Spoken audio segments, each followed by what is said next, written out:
Okay, what I was saying. Yeah, I am trying to join LCK.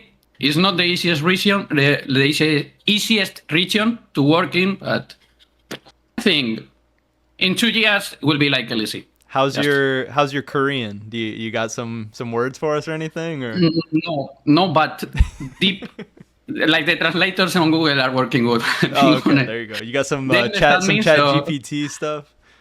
Yeah, not chat, but some translators from Google. So yeah. If I can tell you, Alejandro, I don't think LCK will ever be like LEC because Koreans they don't do verbal agreements. They so sign very and that's it. complicated. Yeah. But before this show will be dedicated to LEC and LCS, guys. Yes. But tomorrow is LCK free agency, so we'll have a lot of LCK news.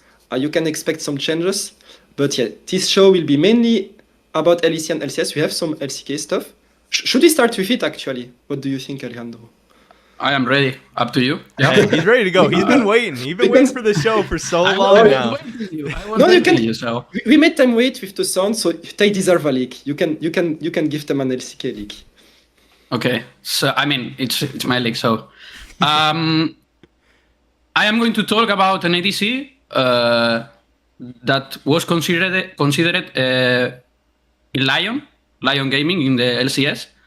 But finally, he found a spot in LCK.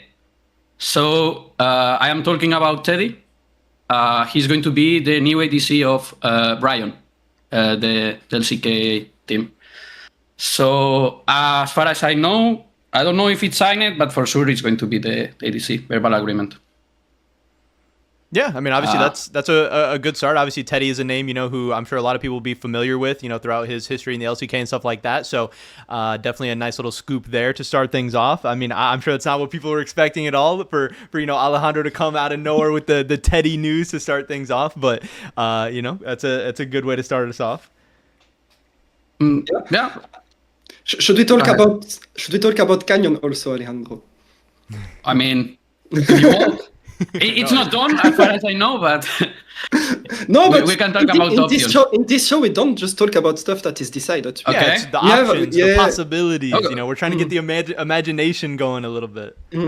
No, guys, nothing is decided for Canyon, but we can tell you that there's a lot of negotiations going on in LCK right now, and one team that is very interested in Canyon is Hanwha Life. They have some money and they would like to have Canyon, but another team is trying to have Canyon. The other team is Genji. So it's still possible to have Canyon in Genji, but yeah, there's a lot of stuff going on in LCK. That's one thing that we are both aware of, actually. So we are quite confident in this information from Korean sources. So yeah, stay tuned for the LCK off-season tomorrow. I believe tomorrow we will have a lot of news for LCK that will be a lot more definitive. I hope. Including into top teams. Yeah, at least that's my idea. I will try it, but I don't promise. Hey, try your best. We know you got to sleep at some point. We know you got to take care of yourself, but do your best. Ale, is there anything else LCK related that you're dying to get off your chest right now before we get into some other stuff, or anything else you've been working on? I mean, this is not an LCK show. I am tracking right now two really big moves in LCK. I think tomorrow I will have them. And another 3 that are like Teddy Ryan, which for me are not small, but yeah, I expect news in the next 2 days. That's what I can say. So stay tuned. For now, that's it. Not too many details, not too anything too crazy, but stay tuned. It's coming soon. Yeah. LCK. That's your hint that it's gonna be LCK news. It's not a show about LCK. Maybe we can do another one later. Okay. He's saving the good stuff for later on. You're gonna have to stick around. You're gonna have to, see what else we got to talk about first. But yeah, obviously, we're here today to go over, like Wooloo was saying, mainly the LEC and LCS stuff, where we're gonna be running through all of that. I think our main goal here today is to actually go through every single team in the LEC and the LCS, and take Wooloo, take Alejandro, their brains, all their sources, all their info, everything, and just kind of spill out all the different possibilities. Teams that have players locked, maybe other things they were considering. Teams that don't have players locked, what are their options? What are the possibilities? What has gone right? The drama, the craziness of this offseason, all of that good stuff. And I know they both have a ton of stories, a ton of news. So I think overall this should be, a pretty fun show. Definitely. So Yeah. for tonight, if I can continue, we are going to start with the LEC.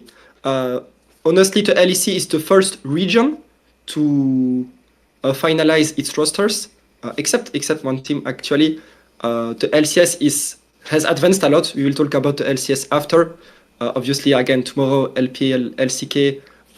Once free agency hits, we'll have info. But tonight, the show will be dedicated first to LEC and then to LCS.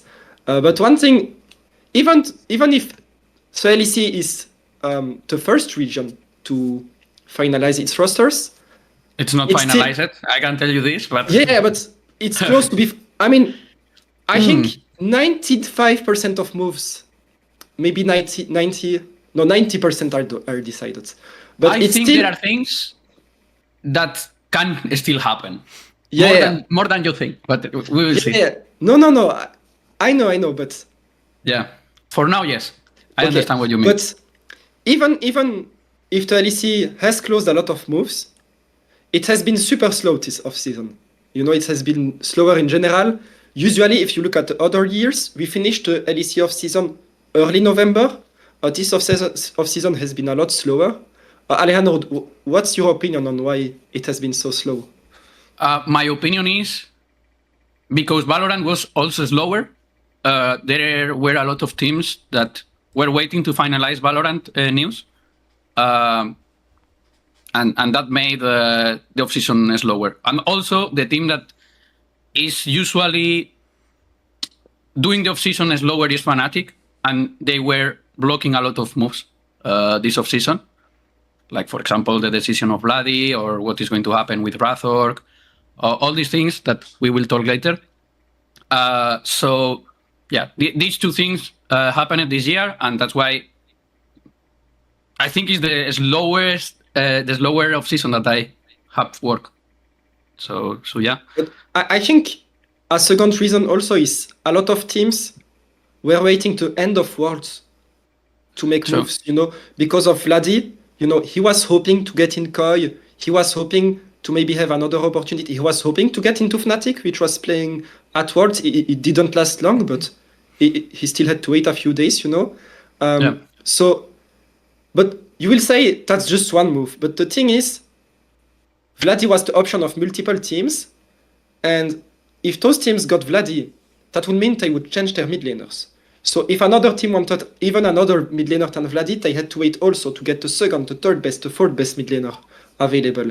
And this blocked some moves in other roles too, because, Vladi, he wants to join a team with a good roster. So if you want to get Vladi, you need to wait. Oh, this top laner needs to be available. This bot lane needs to be available.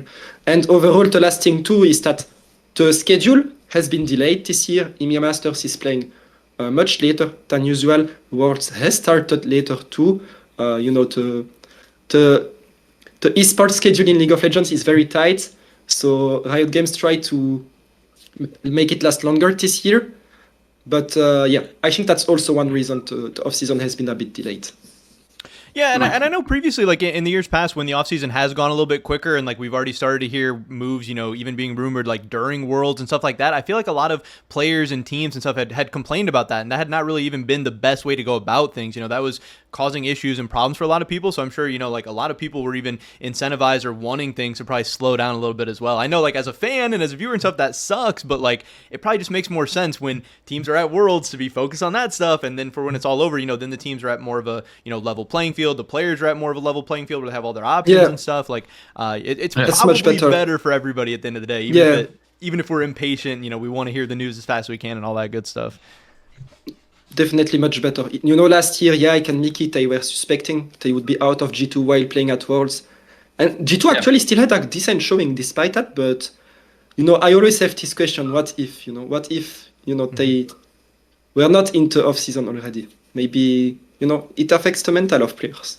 Right, of course. If we want our teams and players to be, performing their best and having these deep world runs and stuff, then hey, we might have to be a little bit patient. We might have to, wait an extra week or 2 weeks or something for offseason. At the end of the day, we're not talking about waiting months or anything like that. Like, hey, this, we're still in motion, we're still getting there, but just maybe a little bit of extra waiting, which isn't always everybody's strong suit. But hopefully, and hopefully, hopefully here today we can get them a lot of that news that they've been waiting for, a lot of the stories, they've been wanting, and all that good stuff too. I was reading a comment that was making me laugh a little bit. I know obviously what we're doing here is a little bit, inspired by, the shows that Jacob Wolf and all that used to do. I'm sure we all watched those, coming up over the last couple of years and stuff. I saw somebody in the chat be like, Wooloo, are you going to do the wolf noise or not? When we get a big league, are we going to get a howl or something? It's something that he's doing in his streams. And it's it's a strange. I would say. No, there's another reason. There's another reason. Okay. Yeah.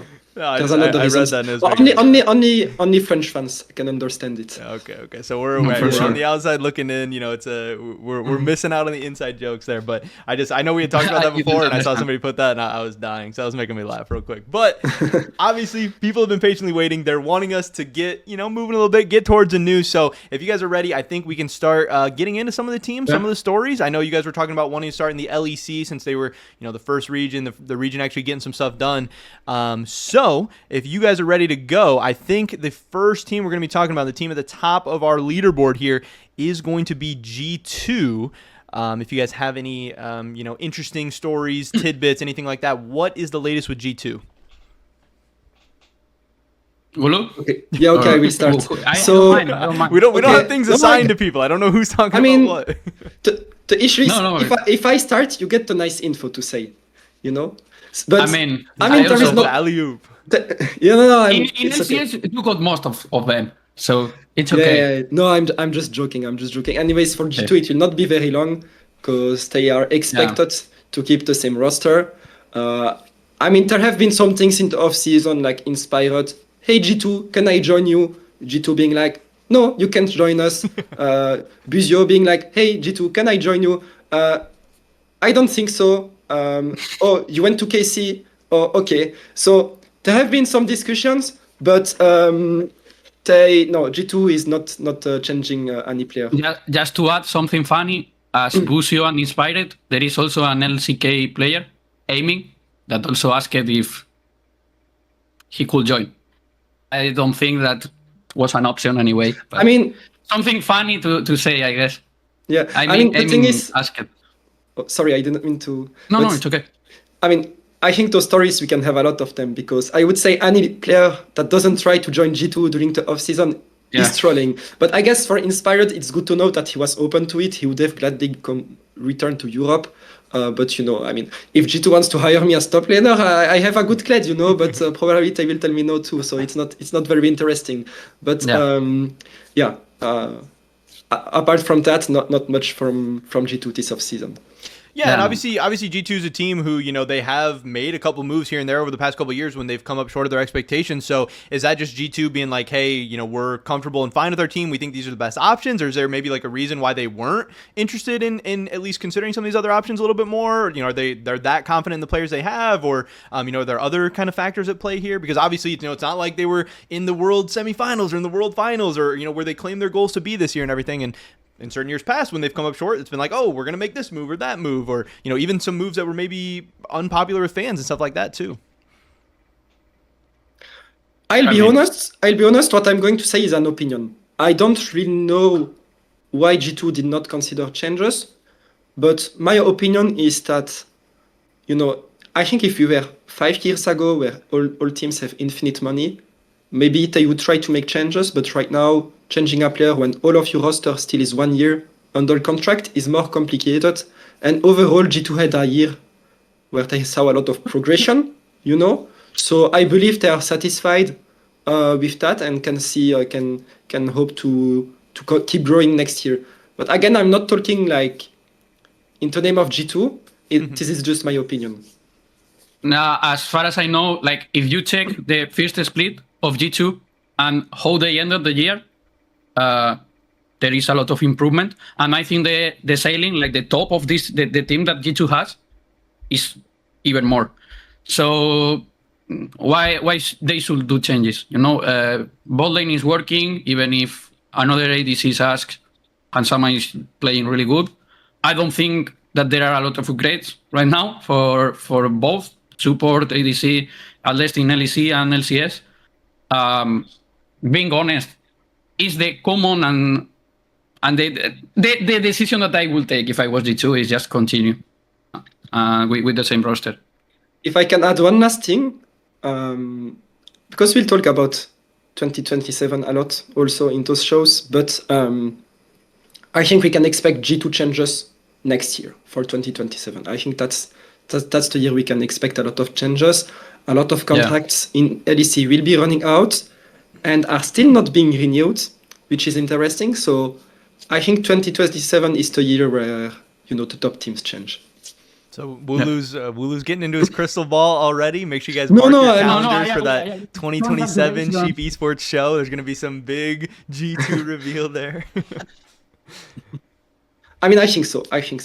Hey, we're all for it. We're all hyped up and excited for that. Can't wait. Hopefully this next year goes quick so we can get over there. But anything else you guys have about G2? Anything else you wanted to throw out? Anything I think crazy the that we're staff missing out also, on? which has been announced and extended. He renewed, yeah.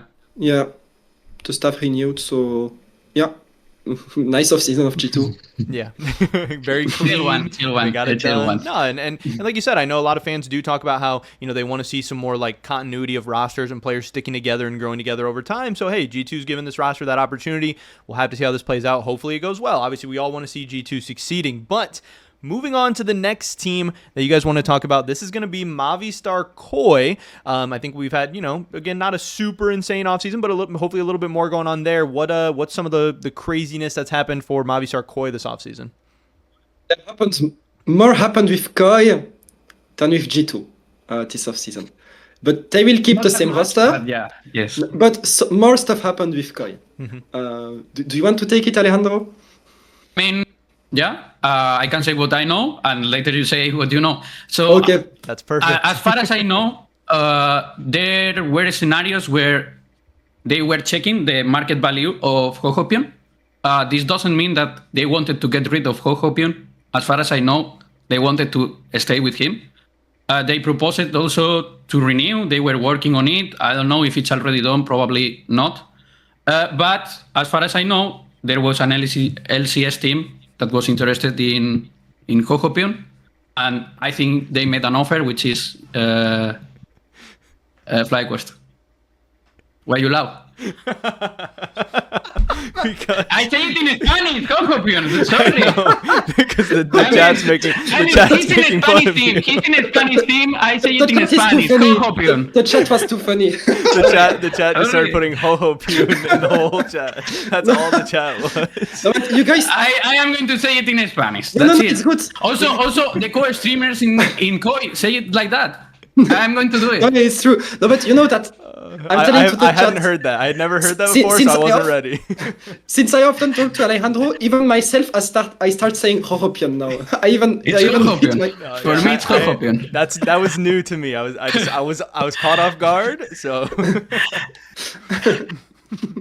No, but I'm sorry. Like, in Spain they say it like this, and I was not even thinking.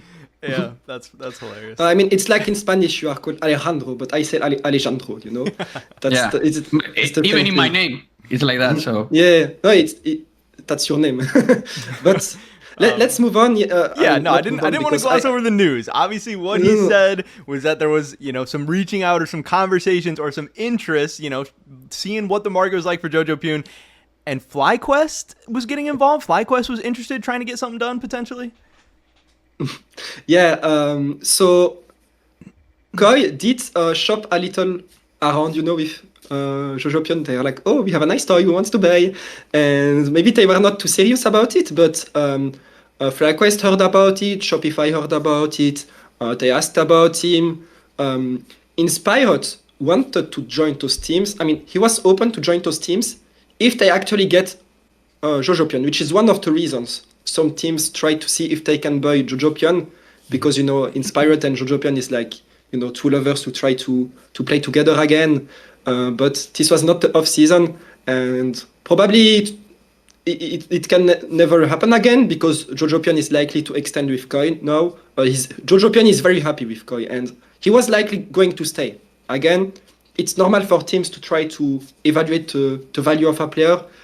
Some EU teams would have liked Jojopion as well, like Vitality, for example. But again, this is just interest. Vitality and other teams knew that this was never going to happen and that they would not have the money for the buyout. But so Jojopion is staying in Koi, as was expected. Otherwise, I would have tried to tease this move a little bit more, but the full roster is going to stay. But what's interesting also is what Ibai said. Do you want to talk about it, Alejandro, about the coming years? I'm not sure what he said. Okay, yeah.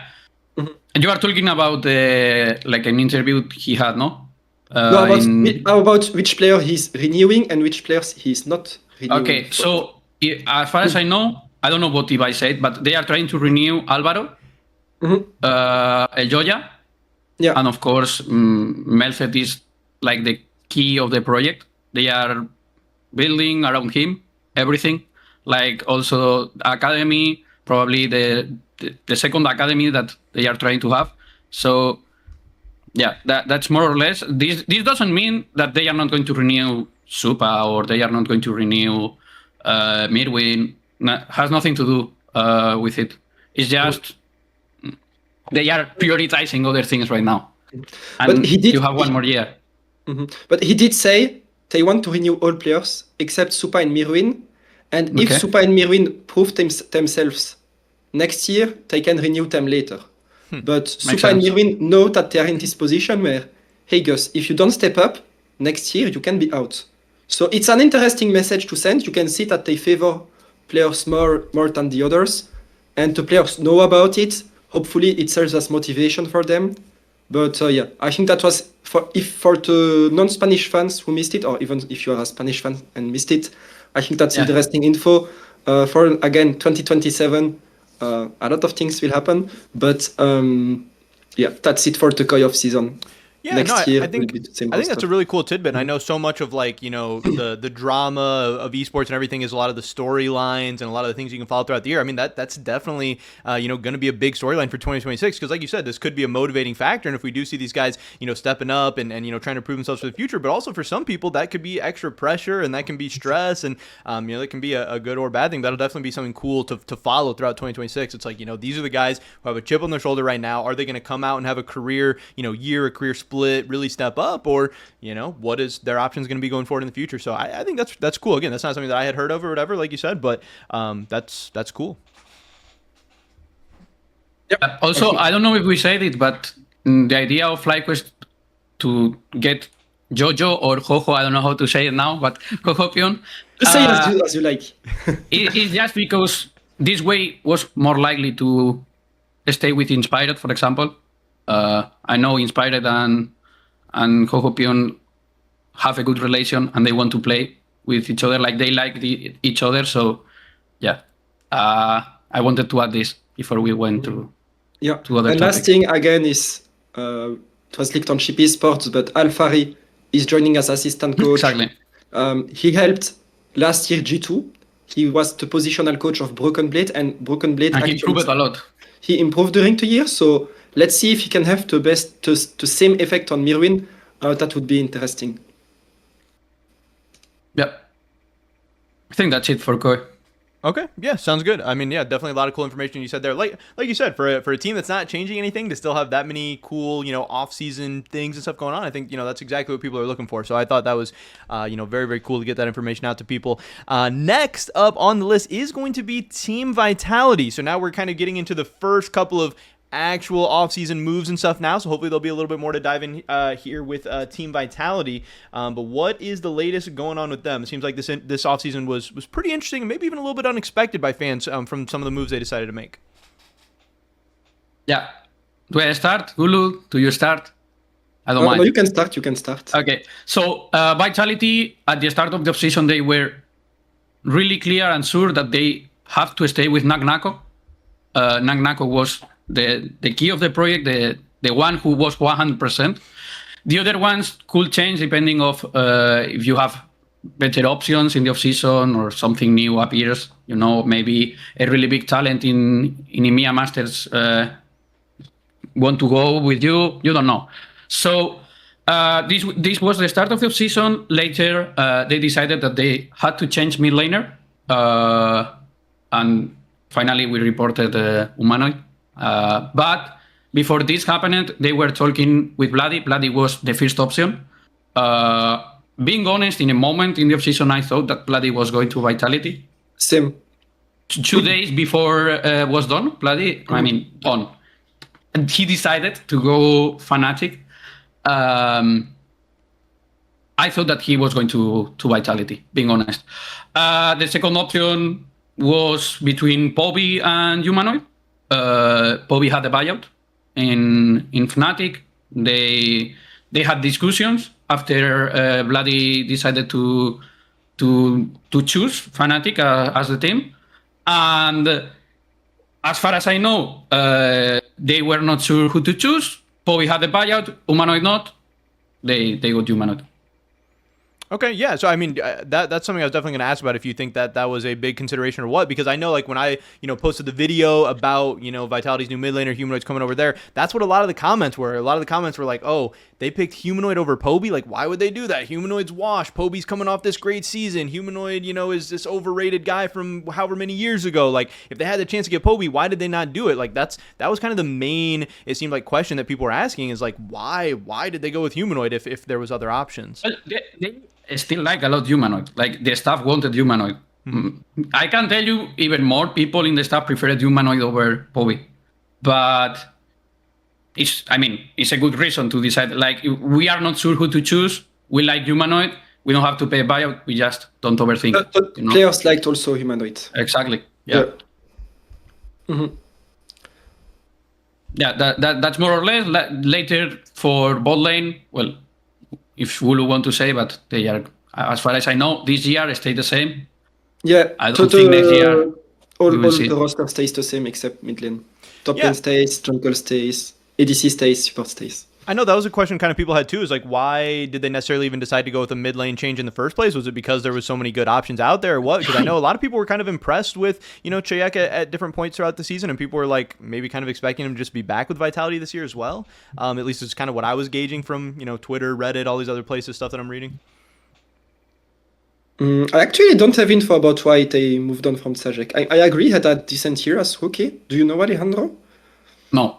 I know that they needed to do a change just to get fresh air and these things. I guess mid lane was the easiest position to replace this year. Yeah, that's true. Like, being honest, you have blood in the market. You try to get him. Your mid laner was already aware of it.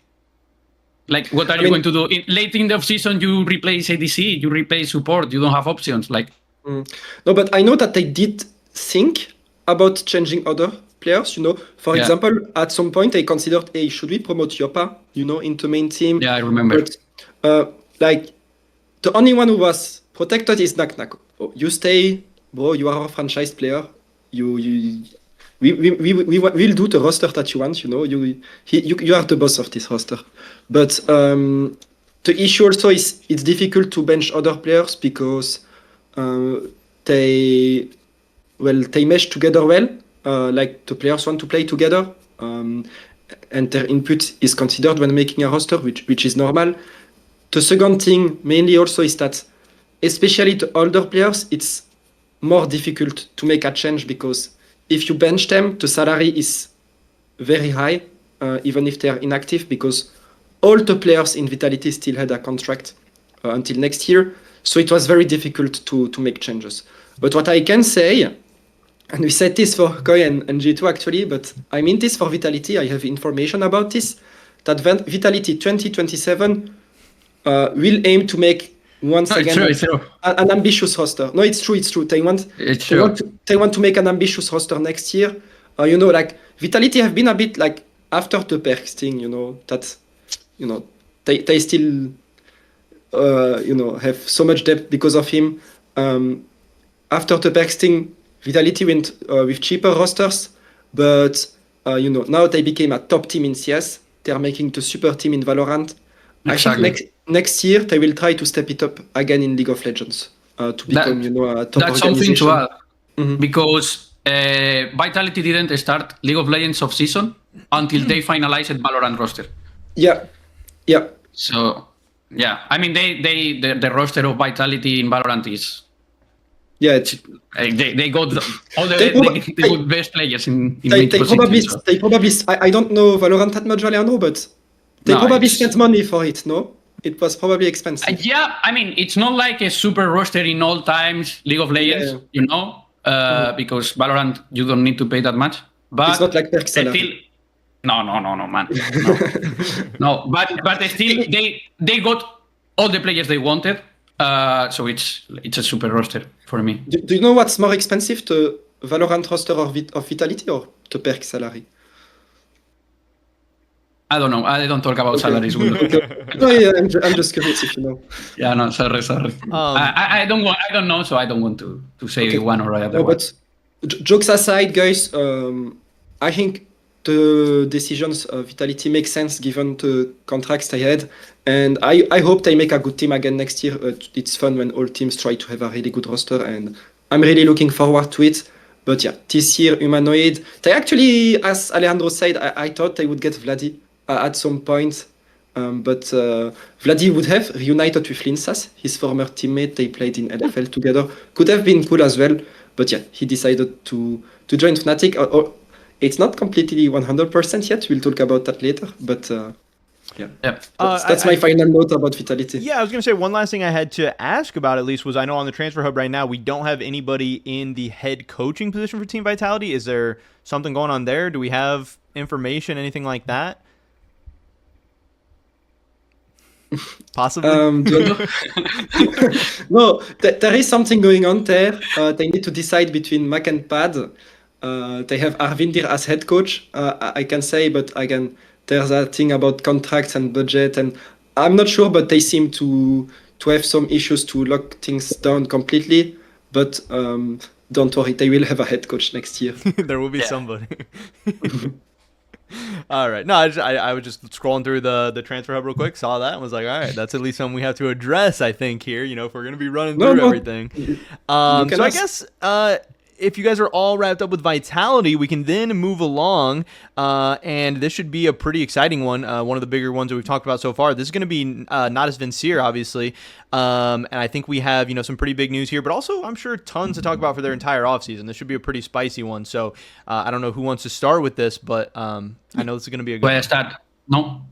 Okay, so basically we were talking in Vitality. They were thinking if get Poby, they were thinking, at the start with Bloody, and also we didn't know why Sayek was not an option. They decided at the start of the season that he was not going to be the mid laner. So one of the options that Navi had for mid lane was Sayek. The first option, of course, was also Bloody. But finally, in the mid lane, Navi closed Poby. They reached an agreement in terms and also in buyout. And as far as I know, it's already done. Oh, hold on. The chat's saying that something started echoing. Hold on. Wait, did your mic bug when you did the reveal? Really? No, I don't know. I don't know. But no, don't tell me this. Well, I say it again. It's just say it again. Poby to Navi. Now it's happening. I didn't touch anything. Everything's echoing? Hold on. Blue mic too? Okay, if it's not for mics, it's probably... it's not my fault. Okay. But yeah, No, it's Poby. The buyout and the terms, as far as I know, are agreed. Mm-hmm. Yeah. At least that's verbal.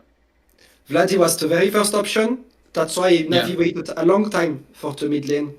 That's why they took a lot of time to lock the mid laner. Then, Humanoid went to Vitality, final choice, Poby Sajek. They decided Poby, probably a good thing for Fnatic, because you don't want to have Poby on the bench. But, other than that, Navi started the offseason very early. In top lane, they got Mainter, they considered Empiros, they considered Oscarinin. In jungle, Rilech, they bought him out very early, they start. like before summer split even. He's going to start next year. Probably they did well because Fnatic did ask about Rilech.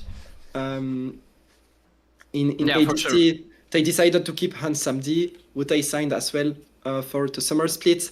And in support, they got Parus, who was the first option of Navi all of season. Like 1 month ago, they tried to lock him, but same thing. Parus was hoping to get a better team like Fnatic, or maybe G2 like last year, but no, those teams were not interested, and he decided to join Navi, which is a roster that has a lot of young players, but a decent amount of talent, I would say. So yeah, Navi roster is now finalized with Poby, another young player actually joining into mid lane. Poby is only 19. I hope I'm not wrong. I think he's 19 years old. I have no idea. Okay, somebody fact check that. I have no idea. I think he's 19. Yeah. Forgive me if I'm wrong, but he's still very young. He's still very young. That's definitely the case. He is. Oh, thank you, chat. The chat saved my day. Okay. Yeah. Maybe they're wrong too. Who knows? Maybe they're just saying so. Something funny that I can say is, meanwhile they were waiting for Parus, they considered a lot Trimby for support. But finally, Parus decided to not wait more, and they just closed it, Parus for support position. So yeah, I don't have much to add. I can say they also. Season, I will say. It's true. They also considered June from Giant X, but with the buyout, it was not an option. Like it's more like you ask, in my opinion. Yeah. You ask who. Yeah, no, they were not going to pay for him. That's more an issue for Fnatic. Yeah, we will see. Yeah. All right. I'm gonna be honest. I didn't hear anything you guys were saying. I was trying to save the stream. I don't know what the hell happened. Like as soon as Alejandro talked, I think everything started doubling. I don't even think my hands have been near anything, so I don't think I touched anything. But then I started clicking buttons, and hey, we got it back on track while you guys were talking. But hey, I was not paying attention. Okay. I was not listening. But I'm sure you guys said plenty of good stuff. I'm sure, we got all the good info out there. But no, yeah, literally as soon as Alejandro started giving the leak, I think it just started like doubling, like echoing off the walls and stuff. Yeah. So I had to get that back under control. But it sounds like we're good to go now. So that's at least one good thing. A good question in chat. Did Navi pay a buyout for Poppy? I don't know the amount, but I guess yes. Okay. He had Yeah, a yeah. buyout for sure. Yeah. He was under contract also. Yeah. And I see a question, what's the final roster? Mainter from Carmine Core Blue, Rilech, Poby, Hans Samdi, and Parus. Yeah. Yeah, it sounds like people are overall pretty excited about that. Like I said, I know Poby was a guy who fans seem really high on. Like I said, once it was said that, Vitality is going, not with Poby, people were mad. Once Vitality was not going with Poby, people were mad about that and saying, what the heck, and hoping Poby doesn't end up in contract jail and hoping he finds a spot and all this stuff. So hopefully this will be, another chance for him to prove himself and hopefully a successful off-season overall for them. Anything else that we have about Navi while we're on the topic? No, I think that's I think that's everything. Got They all got the- Turok as head coach, but that's already known. Sounds good. Yeah. All right, so if you guys don't have anything else there, we can get into the next one. I believe the next one you guys want to talk about was Team Heretics. I know that, we had done plenty of videos talking about BDS. them, jungle options, possibilities, all that stuff. What's going on with Team Heretics? How was this offseason? BDS or Team Heretics, Wooloo, because in my guide is different. You choose. I was told we switched Sorry. them. I was told we went to Team Heretics first, right? Or did you? Maybe you switched them twice then. Oh, we switched them and then switched them back? Okay, hey, cut it. Cut that part out. Cut that part out. It's okay. Okay, hey, BDS, So Team which one- BDS, what's going on? We can let the chat choose. Should we tell Team Heretics or BDS? We have news for both.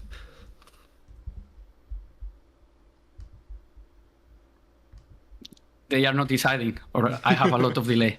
It takes a second. Well, They're thinking, and then they have to start typing. It's And then... literally Oh. 50-50.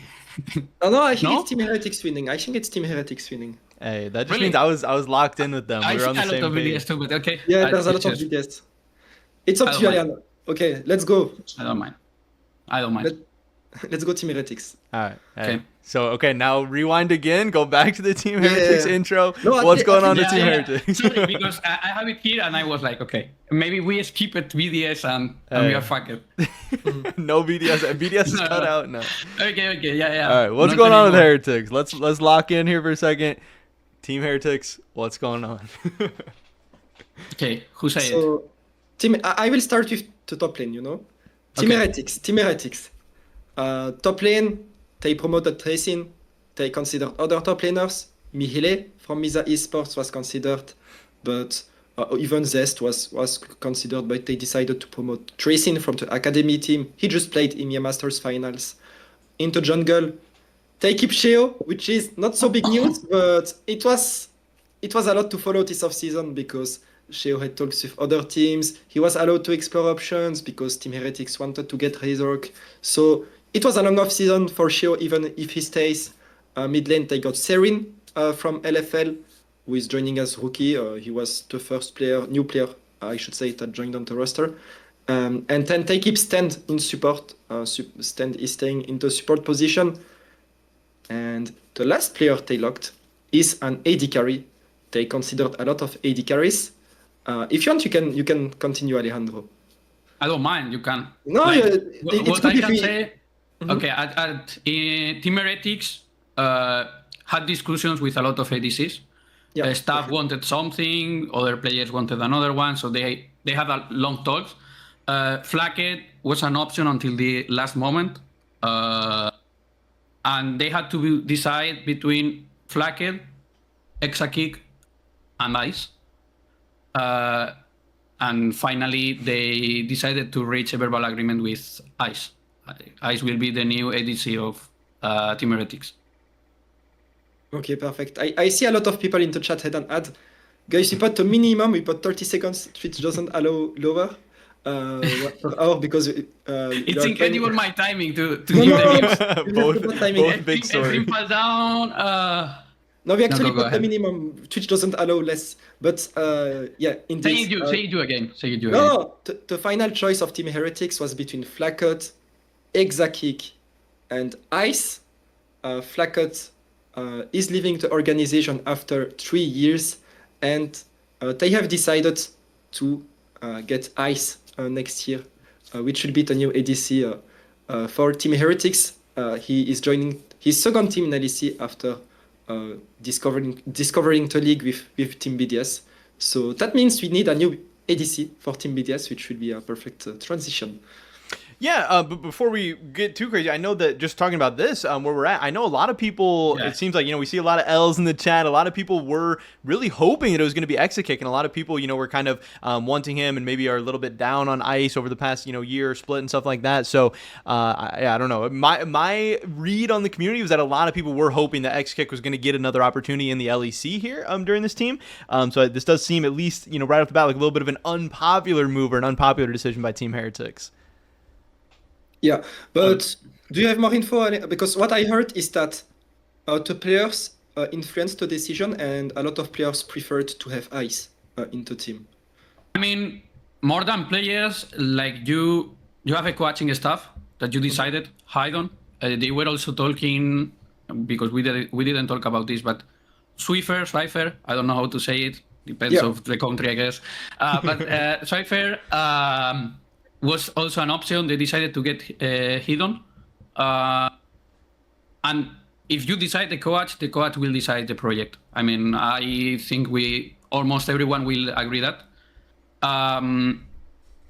Coaching staff decides that they prefer Exakick or Ice for ADC. So Heretics has to just take the decision and move with it, For top lane, as far as I know, since the start, Tracing was going to be the top laner.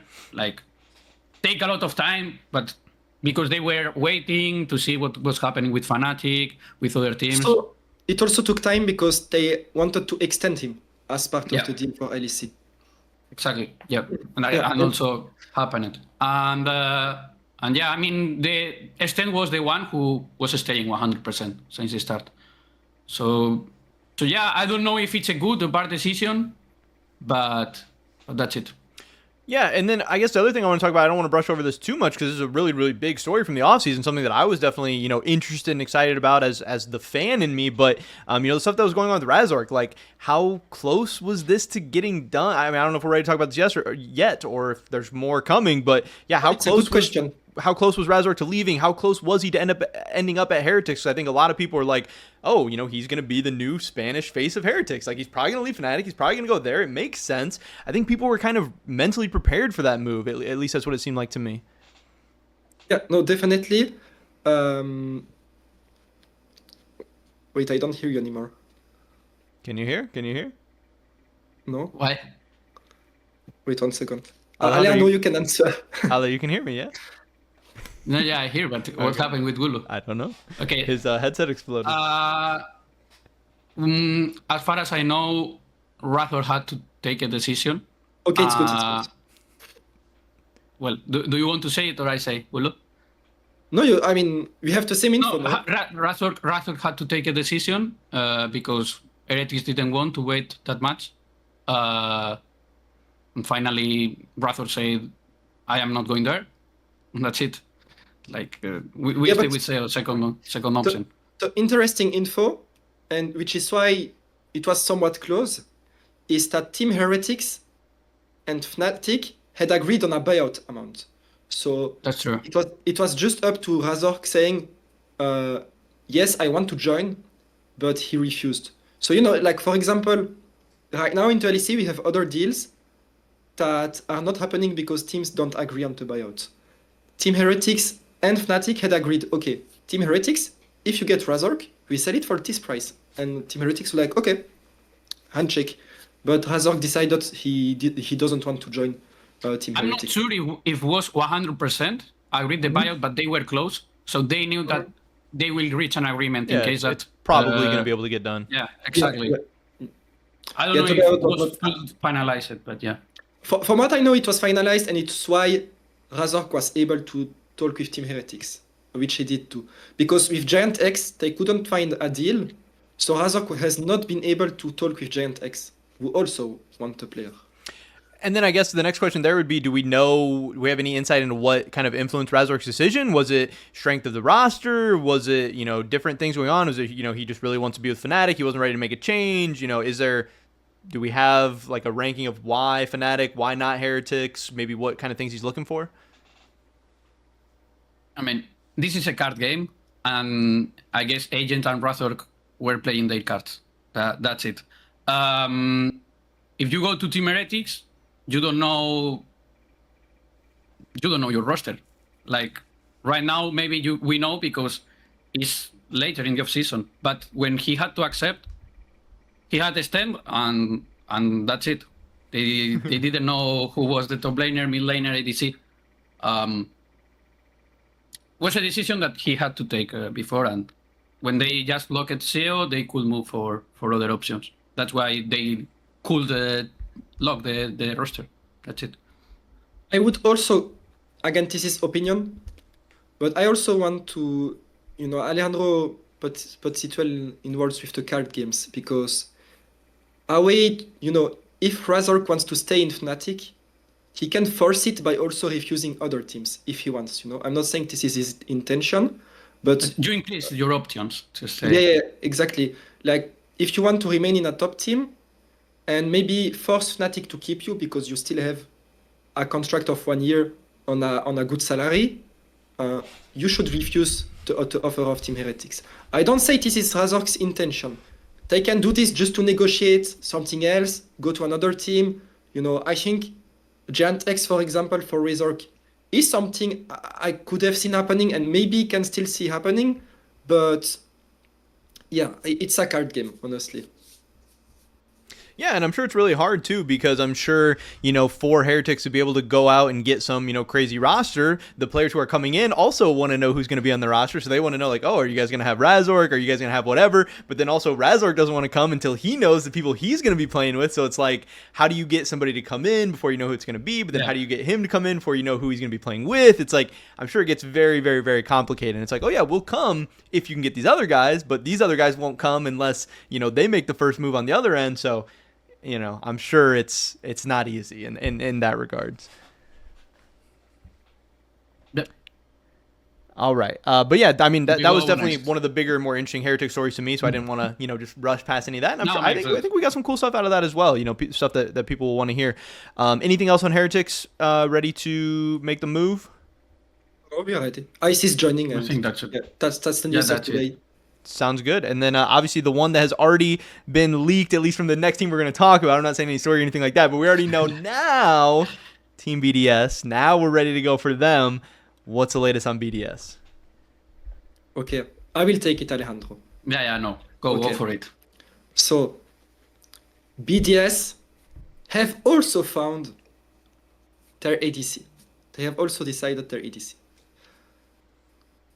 The ADC that BDS chose has been exploring options in LEC. He had talks with Fnatic. Interestingly, I'm not saying like he had an offer. No, he didn't have, but he was in talks with Fnatic. The ADC I'm talking about played last year for KT Challengers in the LCK CL. The ADC who is joining Team BDS is not upset. Is not exactly he had some talks. The ADC who is joining. Oh, we have experts in the chat. The ADC who is joining Team BDS is Paduk. Yeah. Got to see how people are reacting to it first. Again, a lot of L's coming again. Yeah, like you said, people are going for upset or exit kick or whatever. People are all excited, but yeah, I'm sure. I mean, obviously, it's not a name that not everyone is going to be as familiar with. This is going to be another one of those where I'm going to be refreshing the LS Twitter account, seeing what his opinions of this guy are going to be and all that stuff. But yeah, obviously with Ice, changing teams, BDS was going to need to do something in that AD carry position. So heading over to Korea to round out their roster, definitely an interesting one. It was Team BDS' decision to change ADC. It's not because they lost Ice. They have been exploring ADC options for a long time. This offseason, ADC is the last player they are bringing in the roster.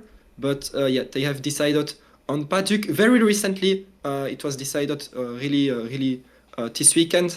But BDS, Paduk is going to join BDS from KT Challengers. I don't watch much LCKCL. I heard from some Korean contacts that he's not a bad AD carry, but I don't know what to expect yet. I hope that it will be one of the good Koreans that we see coming in LEC. But yeah, I think that BDS want to take this move very seriously because they are disappointed from their this year, so. They really hope to get better next year. That remains to be seen. But they also had a long off-season for support. Do you want to talk about it, Alejandro? Yeah. Just to summarize, I didn't watch a single game about Paduk, so I just can't give my opinion. I have no idea. But I know they decided to get this guy over other ADCs, like, for example, Exakik is in the market. So yeah, and for the rest, Rooster, the top laner, they were 100% sure keeping him. I know that other teams were interested in Rooster, Fnatic. But finally they said no. We can't trade this guy. And for support, they look at Trimby. I already reported it. Something that we can say is that Targamas was a second option. I think he was close to being in BDS roster, but Trimby, for example, had the option to extend the contract in PvK. And yeah, I think Navi I said it before. Also was considering him. Finally, he chose the BDS, and he will be the support with Paddock. I don't know if they will have synergy. I don't know anything about Paddock, so Yeah, that's always I a big just question when can't you say get a lot, these, so. yeah, I the mean, international duos. they probably have not played together yet. Yeah, Yeah, no, for sure. I guess he, unless Trimby talked a bit with him, I guess, and champion pools should match at least, even if they didn't play. If not, I don't understand the decision. You know. Yeah, I know, but at least Trimby coming back, that was definitely a story that I was excited to hear. Having him come back to the LEC, he's a player who, at his best was really, really, really good during his top moments in the LEC. Seems like he had a good year over in the LTA South as well. So I mean, hopefully this will be exciting. Hopefully this is one of those moves where BDS will be able to bring him in and he'll be able to have some semblance of his former self and stuff like that. I'm sure he's probably going to be excited to be coming back to Europe and stuff as well. So this will be a cool opportunity. As far as the whole AD carry situation, I know one question is going to be like, was this guy Paddock, was he their number one option? Was there somebody else that they wanted more but things didn't work out? Or like, was this their guy as far as we know? Yeah, as far as I know, this is the first option. I don't know of any ADC that said no to BDS. I mean, they did look at other Korean names, but I haven't heard any. No. Do you know Arianto? I didn't hear an ADC didn't. rejecting BDS. Yeah. If that's the question. I mean, I have doubts because I don't have like the contacts of all players in LCK, so maybe they tried to have a smash or something and we don't know, but at least it didn't come to us. I know Teddy. We reported already, so I think we can say BDS asked for Teddy, but you have LCK. Like you stay in LCK. Yeah. Probably Hey, you have better salary. I was just making sure it's not like upsets in contract jail, so then we had to go with Paddock. Nothing crazy like that. I'm just making sure. Hey, Upset is this their Upset guy? is free agent. Upset is free agent. They could have tried to pick him up. Gotcha. Hey, I'm asking all the questions here, just making sure. No, making sure they are good questions. Because good, whether good. Paddock has a good or bad year this year, if Paddock ends up having a down year and they're like, oh, we could have had this other guy instead or whatever, people are gonna be wondering. These are gonna be the storylines. But yeah, so I mean, obviously, like I said, once again, some really good information stuff there. I think there's definitely some things to be excited about this BDS roster. Definitely some question marks. How good's Paddock gonna be? How good's Trimby gonna be coming back? How good are they gonna work together? But overall, this is pretty cool. I think we got some good tidbits out of this. Any other BDS information before we move on? No, they considered Seo the jungler of Heretics, but they were not sure. They depend of who you ask, coach or staff. They wanted one jungler or another one.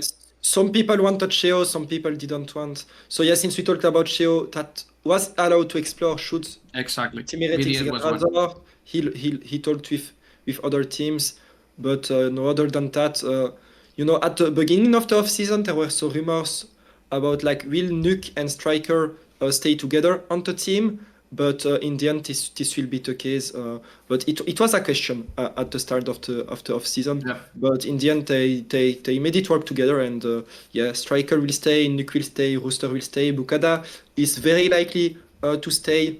At this point, with Show being locked in Team Heretics, I think he is safe as well. And yeah, Paduk, Trimby, new bot lane for the team. All right, yeah, sounds good. And now I guess moving into what it seems like a lot of the chat is waiting for. I know I've seen a lot of comments about like, oh, baiting, we're whatever, we're stalling for this, whatever. But it's time to get to Fnatic. Obviously a big team, a big organization, big fan base, but also big question marks. So I'm hoping that that's going to mean big storylines, big drama, big rumors, something. I'm hoping you guys have some big Fnatic information for us, because I know that's what it seems like the chat is ready for. So let's give them at least some of what they're looking for, hopefully. So I will start, Alejandro, but don't worry because Okay, it's okay. There is a lot to say. There is a lot to say for Fnatic. No. And probably we will forget things. So yeah, there is so much to say. So first, a big disclaimer. Fnatic have not locked any player yet. They have not locked any player yet. But we have a lot of news for you. We will talk about options in every role and what's happening in every role, in top lane, in jungle, everything. So if you want, or I can do it, we can start with top lane. Okay, I mean, I don't mind if you want. You know that maybe I have different options than you, but go I mean, for we it. Go for it. Go No, for we, it, and I say we agree on some things, you know. no. So Yeah, yeah. yeah. Yeah, and Okay, I so- just want to say real quick before we get into anything that I hadn't looked through the entire transfer hub yet, but yeah, when I'm scrolling the transfer hub and you see that there is literally, like you said, nobody locked for Fnatic, there is nothing for Fnatic on the transfer hub No, right it's now. true, it's true. And I know Nothing people are is laughing locked in the chat, but right yes, now. that is hilarious, Yeah, yeah, you know, yeah. rightfully so. So Fnatic definitely has some explaining to do, I would say, on that regard. Yeah. So, okay, Alejandro, we have the same info. You can tell me if you disagree, but Okay. okay. So Fnatic into top lane. They have been exploring to change. They have been exploring a change into top lane. They have shopped Oscarinin to many teams with no success. Oscarinin is not being transferred to any team in LEC, at least. So that means he could be on the bench of Fnatic, but as of now, and it's still a possibility, Oscarinin could stay with Fnatic next year. But another And Wooloo die. No, we lost him. They took him No, out. no, no. Oh, okay, he's back. Guys, Okay. Hold on, restart. I was supposed to say every name cleanly because Okay, sorry, sir. No, it's No, it's your okay. internet is lagged.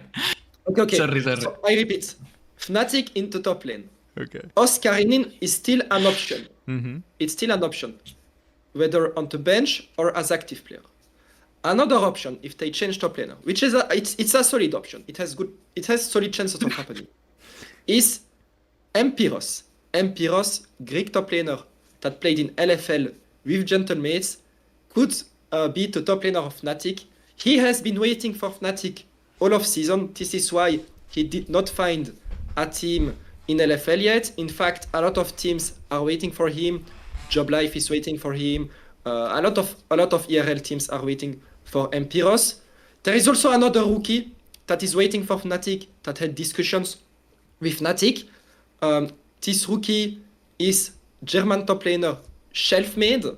So don't mix it up with Selfmade, the jungler that played with Fnatic several years ago.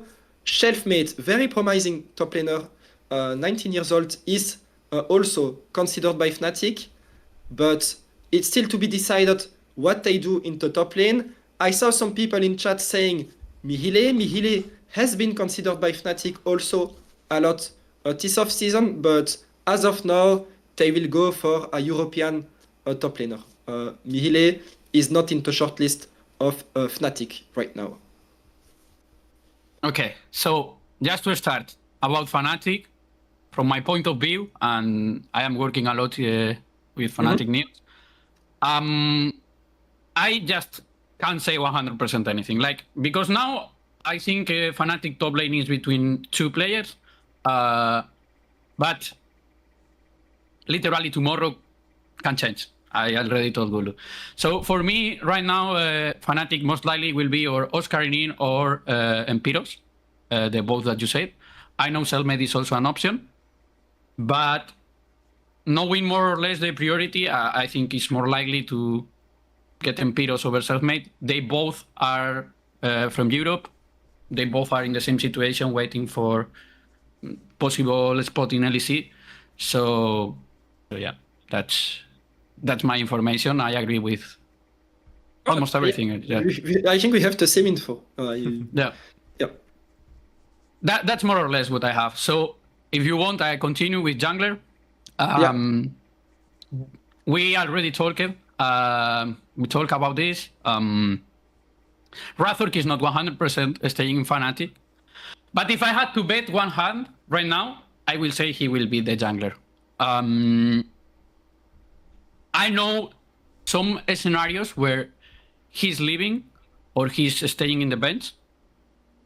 But there are less scenarios getting in the bench or leaving than staying. So I think it's more likely that he stays right now. But still is not locked for me. I can tell you right now, depends on what happens in support. The GUI can stay, he can leave. Also, he can decide to just go to other teams. So yeah. In any case, I think it's really, really likely that he will be the jungler for next year. But we should say at the start of the offseason, Fnatic did shop Razork to other teams, see if they could Yes. sell him. Now all options fell down. Maybe Giant X, I would say, like, if he has to change team, it would If be he has Giant to X. change, yeah. Yeah. I am not saying that this is going to happen, but Same. Yeah. But it's open. the reason we say it's open is because this is tied to what Fnatic want in the support position, which we already reported about. But since this is looking difficult, Razork is likely staying in Fnatic. They did talk with other players. Alejandro, I don't know if you have some names. For example, I know. Jungler. Yeah, I know they talked to Sheo. Do you know other names? Yes. Yukino also. Yukino. Do you know Yeah. why it didn't happen with Yukino? Well, Yukino had to decide. You already reported it, no? I mean, if you want, I talk about Yukino and what I know about this move. Yeah, you can. What I'm saying, I mean, Fnatic talked with Yukino. This doesn't mean that Fnatic wanted Yukino as first option. Yeah, it's something different, and I want to clarify. FlyQuest had an offer to Yukino. Exactly. FlyQuest had an offer to Yukino. Do you know the amount? I don't know. I don't have it 100%. But as far as I know, it's 6-figure buyout that was agreed between FlyQuest and Carmine Corp Blue. I mean, Carmine Corp is the same order. But Yukino, for reasons, probably personal reasons, and I think the future of Yukino is the LEC, and that's why he's taking this decision. Is for now, he is staying for Carmine Corp Blue, for now. And something more that I have to add is, you go to a FlyQuest where Inspired is not anymore there. Your support is not anymore there. Probably you will go for players that you don't know. This guy is going to have his option in LEC, you know, like he's going to receive a lot of offers probably next year or maybe in the middle of this offseason. So I understand the decision, being honest. Yeah. I personally didn't understand it. I understand his decision. If I was him, I will take the same decision. Really? Yes. Alejandro. You need to think something. Okay? If a team has to pay a buyout for a player, this is a salary that you are not going to get. Yeah, that's true. That's a good point. So if you want, if you wait one more year, you go for free and you put that in your salary. Listen to my point. If you stay in LFL, that's my point of view. Now Yukino won EMEA Masters. He has high value. He can join good teams. So you are saying Carmine Corp Blue is not going to win more EMEA Masters, and also they are not going to play in LEC. I am saying you don't know who will win EMEA Masters next year. Okay. It's a risk. You do not know. You don't know it. You don't know. So no. If he doesn't next year, his value will be lower. So he may not have the same opportunities. So I think it's a big risk. Yeah, that was something I saw people talking about on like Twitter and even on like in the comments of our video and stuff too. It's like, you know, not only you don't know what his team's going to do, but you could have an up or down year. Like, yeah, sometimes you do want to take advantage of your, you know, top priorities, but we also have seen people in the past go for, you know, an LEC or an LCS offer on some, you know, bottom tier team, and then, you know, whether they have a good individual performance or not, if their team is lacking around them, that can make them look worse. But I've also seen the people being like, hey, FlyQuest has this great organization. They got Papa Smithy. They have a good staff. They have good infrastructure. Like, you know, FlyQuest isn't necessarily, even if the roster has question marks, even if, you know, there's worries, FlyQuest, you know, people have faith in them and confidence in them that they think they'll be able to build this up.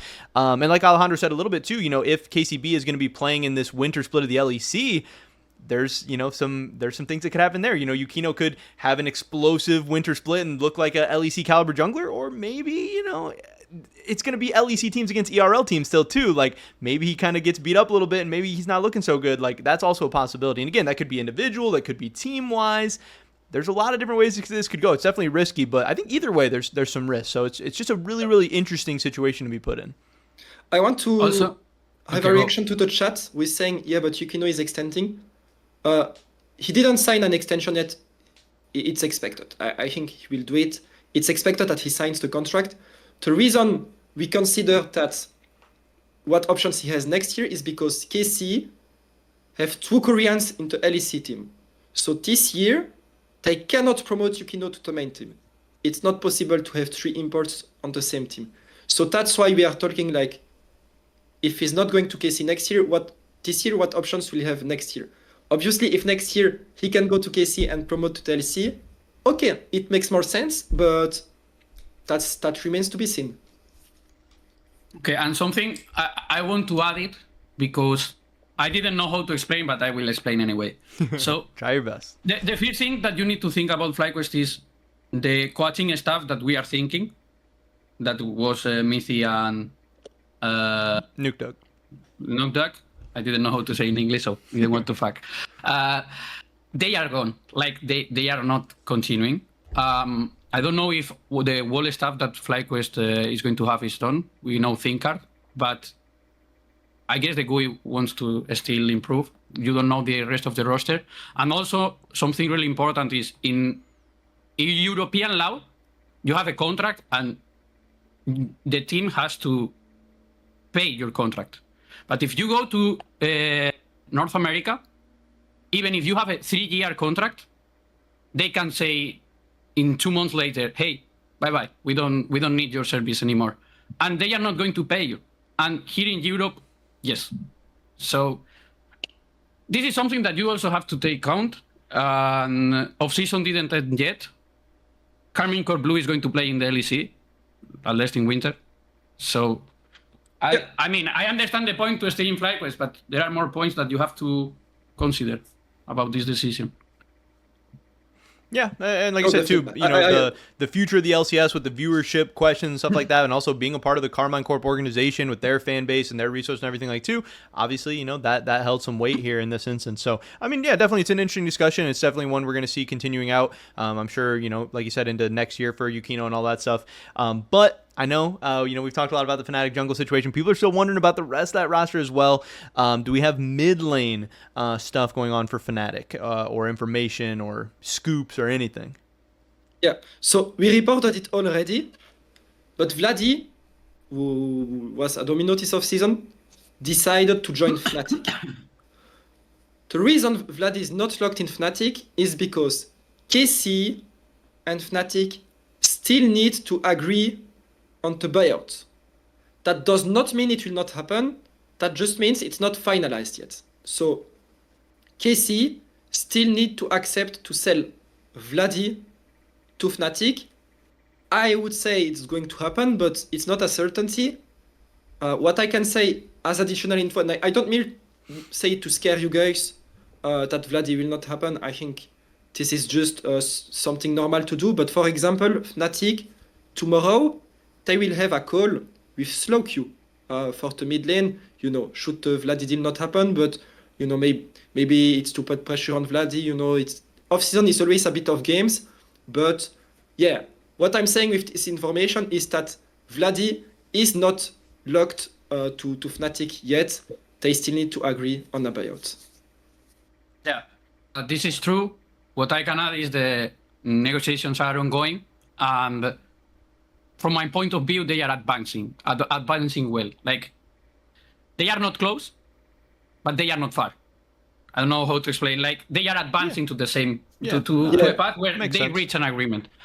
For me, if I have to bet, I will say this is going to happen, but you never know. Like, also something that you have to consider is if Carmine Corp don't accept to pay, the buyout, Carmine Corp have to pay Vladi in the bench. It's a salary that you have to pay anyway. It's not like, no, if you don't pay me, we don't care. We put this guy in the bench. No, you have to pay because I think it's a really interesting. I don't know the bench salary, but you have to Right. pay anyway. Yeah, I was just going to say, it ends up being a really interesting situation because both teams actually have a lot of negotiating pressure. Like you said, Fnatic knows that, K-Corp wants to move Vladdy. They don't want to sit him on the bench. They don't want to be paying him, but also, K-Corp knows that they have a really valuable resource in Vladdy as well, and Fnatic probably wants him and probably doesn't want to go with one of these other options in the mid lane, even if they are going to, call other people or reach out with other people or whatever. They're like, okay, you really want to have, one of these other guys over Vladdy? Like, so I'm sure, both teams are really trying to play, their hands aggressively, it seems like, and really trying to milk, their side of this negotiations out, which, it's at least good news that it's advancing. Because like you said, we don't want to see anybody ending up in contract jail. We don't want to see, rosters not end up being as strong as they possibly can. We all want to see the LEC being as good as it can be with the highest level players and all that stuff. So hopefully this gets done, but it's definitely interesting, hearing how all that's going down. Definitely. And then, if we don't have anything else about the mid lane, obviously we'll see how that all plays out. Hopefully it's done sooner rather than later. I think a lot of the biggest question marks from everybody out there. I think we will have news next week for sure. Okay, yeah, For not too Next bad. week- We can wait another Fnatic week. roster. No, Yeah. I mean next week we are on Sunday, right? It's Sunday. Oh, so you're talking Yeah. about like 2 days Yeah. or something? Give like 2, 3, 4 days, something like that. I got you. But then obviously, like I was gonna say, the Fnatic bot lane is a big question. What the heck is going on with them? It seems like there's tons of different possibilities. People just don't even know what the heck's going on. So what do we got about the Fnatic bot lane?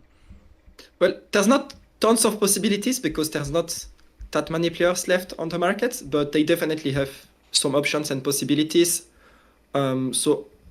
I will talk about the ADC position, but Fnatic can still re-sign Upset. Upset is a free agent. They need to negotiate a new contract to keep him, but it's not decided yet. It will depend on other moves being finalized. There is another ADC that Fnatic is talking with and is interested with, which used to be called Exakick.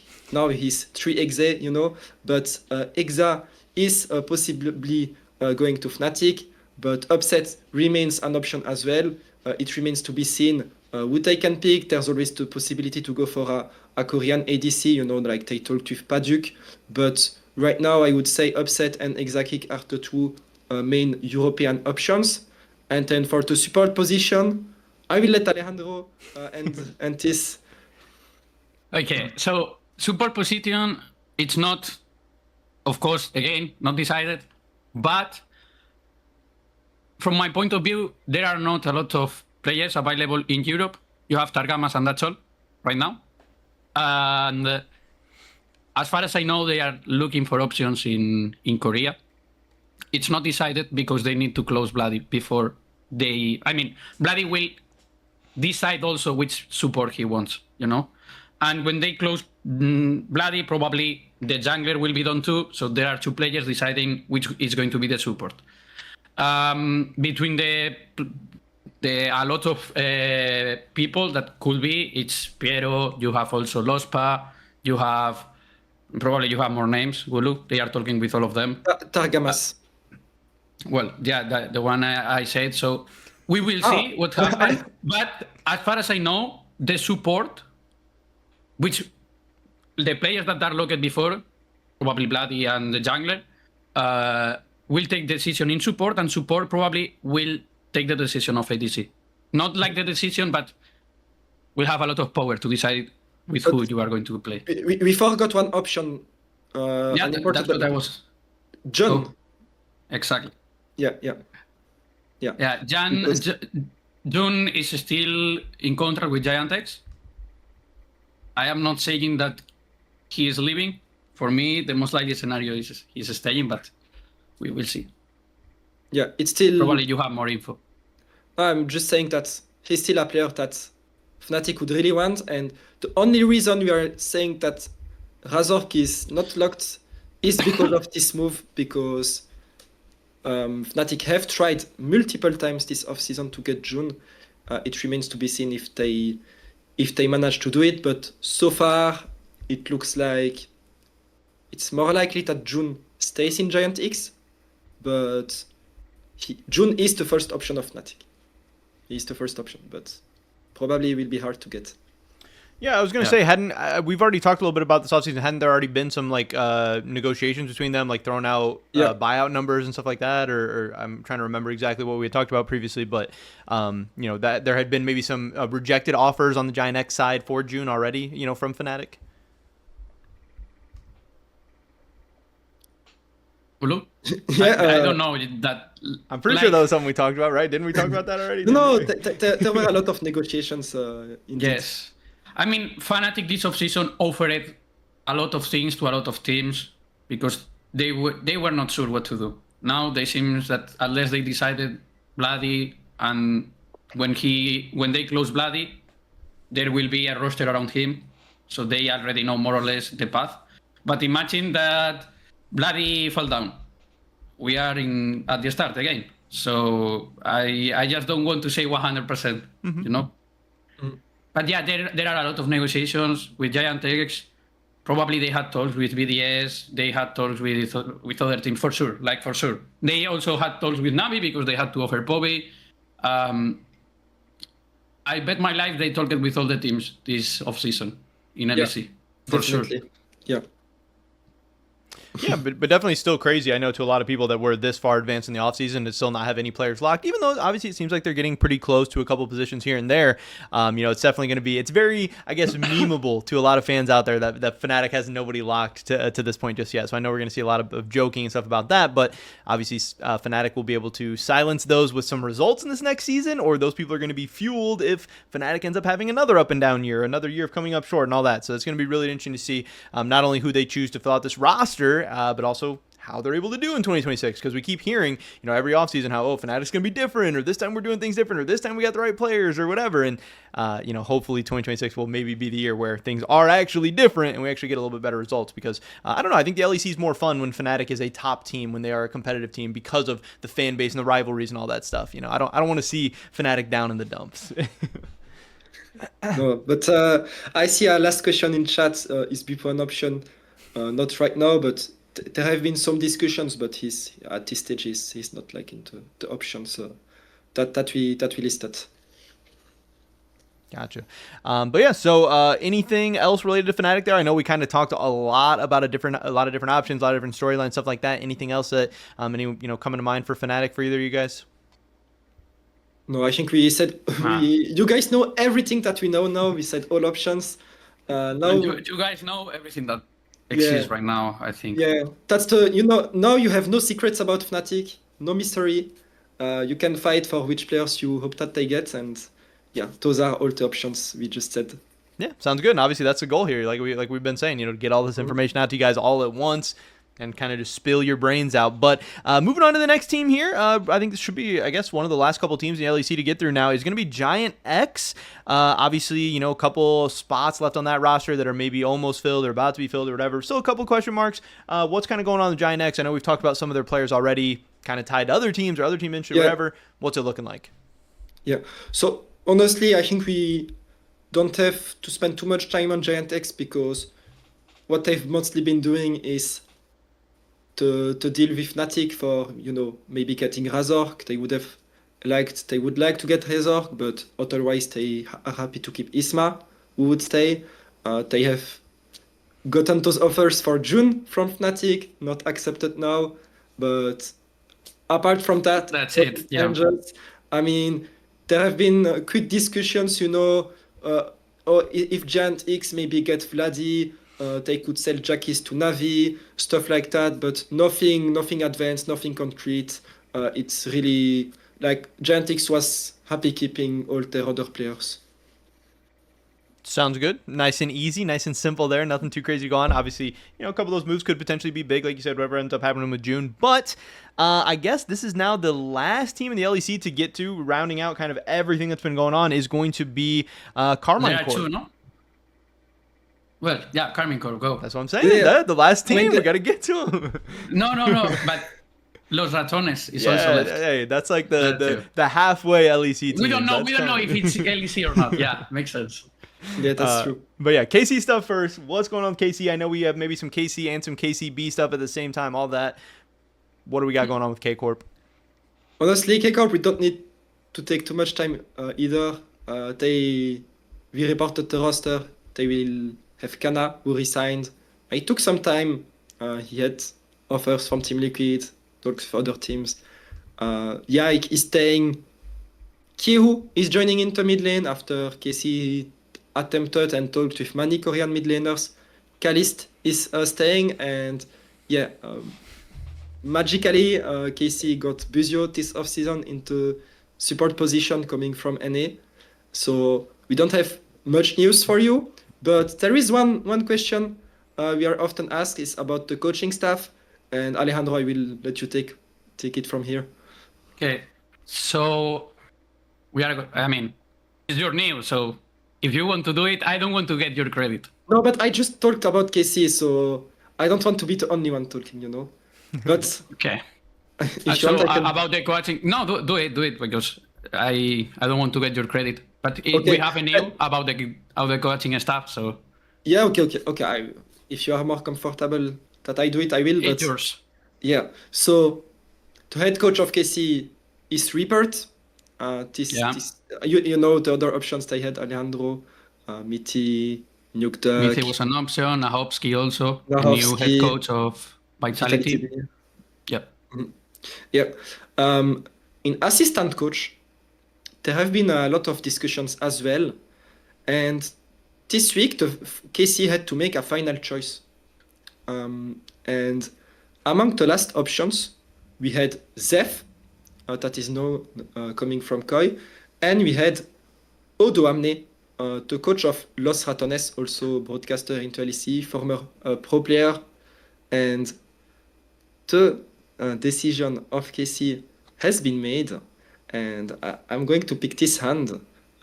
If you guys remember which one it is, the assistant coach of KC next year will be Zeph, a French coach coming from Koi. It's decided he will be the assistant coach of Rupert in the LEC. Zeph is joining KC now. You can. It's decided. He's been rumored for a long time. He was actually just an option, but now he's joining the team. You can. KC fans have their news now, and that's the only news we have for today left. There is also KC Blue, Yukino that is staying, Tao that is likely going to be the top laner.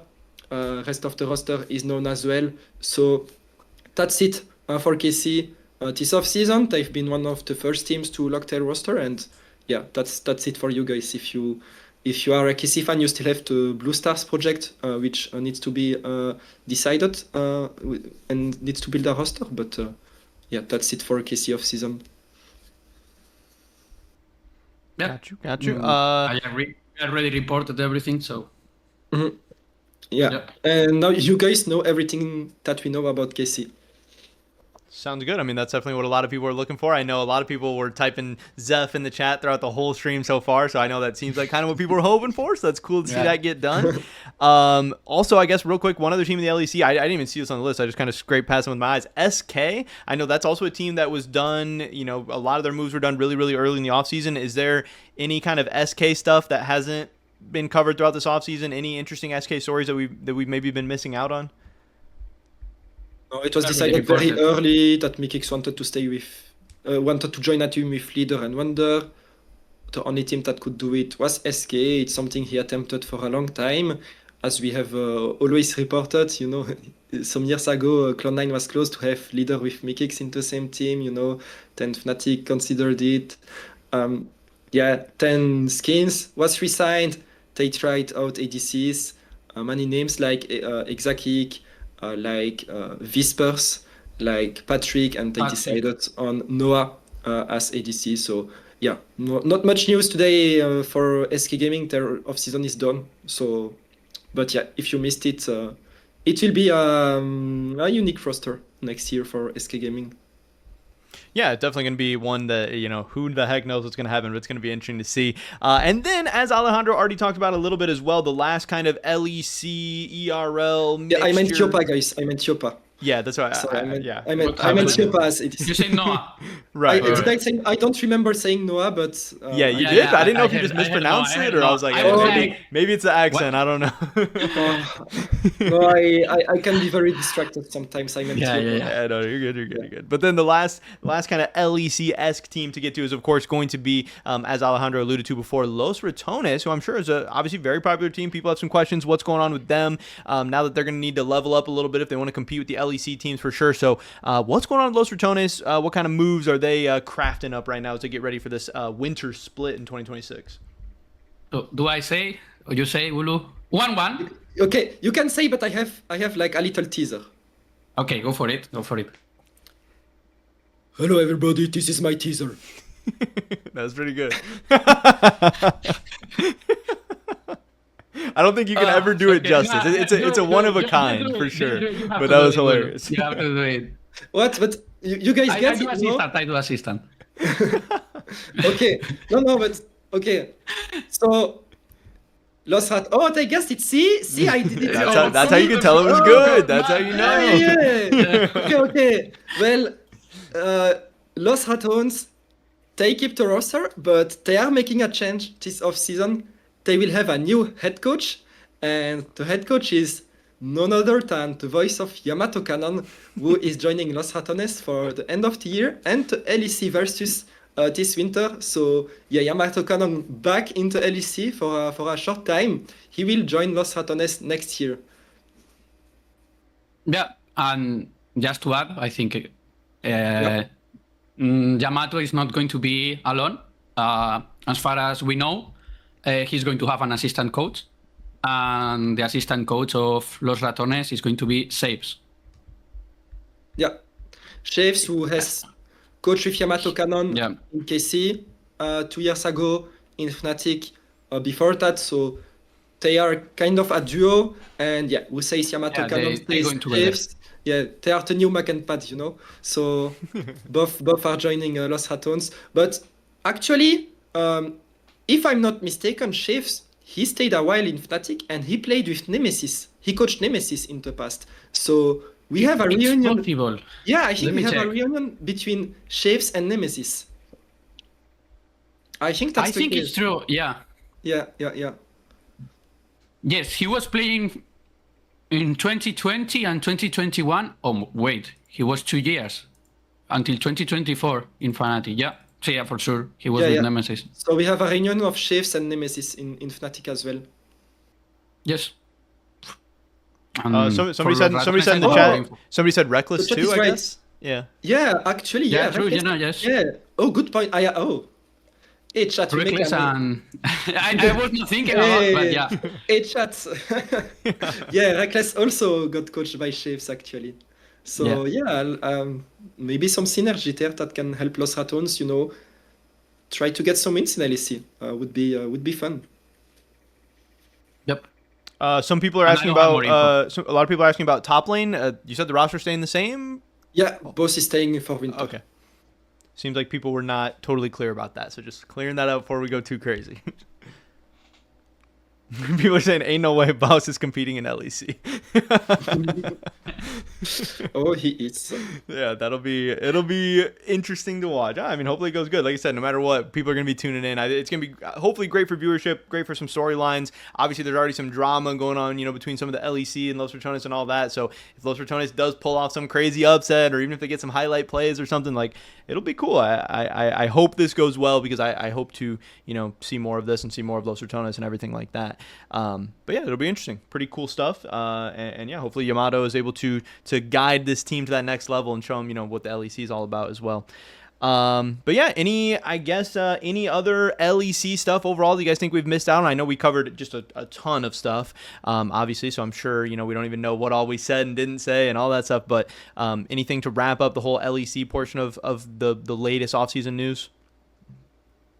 I think no. I think we said everything that we know.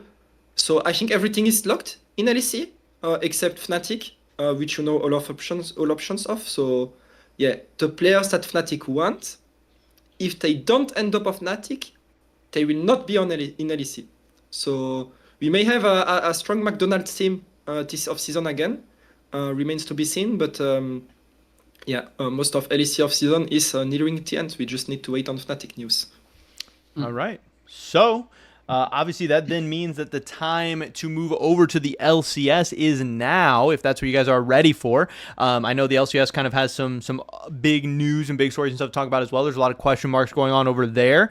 I think you guys want to talk a little bit about why this LCS offseason is special first, why things are maybe a little bit different this year. Is that something you want to start off with?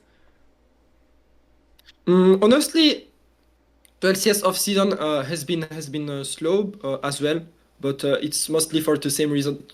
Sorry, mostly for the same reasons that we mentioned earlier about LEC being late. So I don't have much to add on this. I don't know if Alejandro has anything.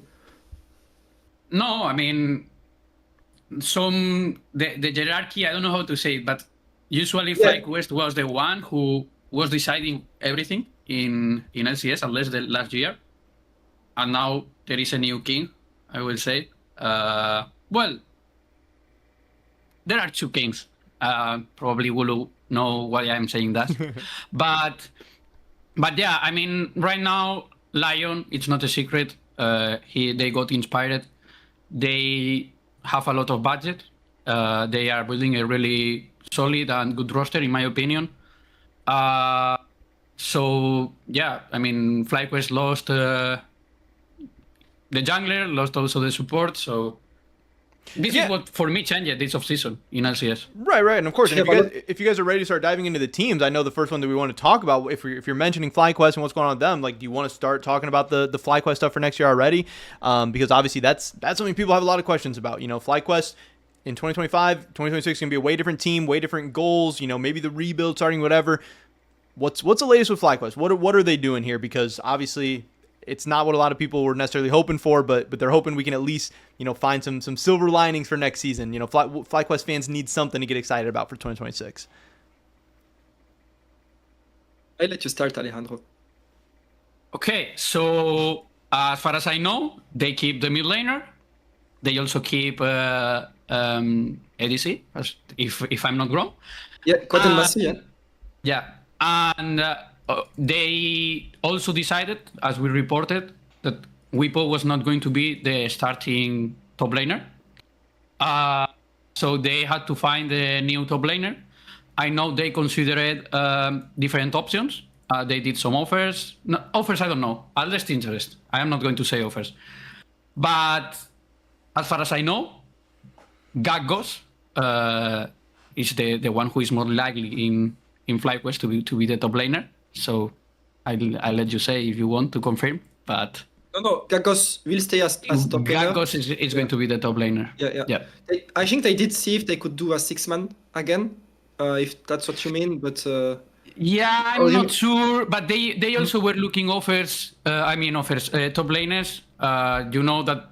Well, I don't know if you don't know or not, but they asked other people just to be sure that they are not losing an opportunity. You know. Okay. But yeah, Gaggos, they signed him just to replace Wipo in a future, you know? And Wipo, the idea before was that Wipo was going to be in the coaching staff, just helping the GUI, because he has big talent. But now I don't know what is going to happen with Wipo.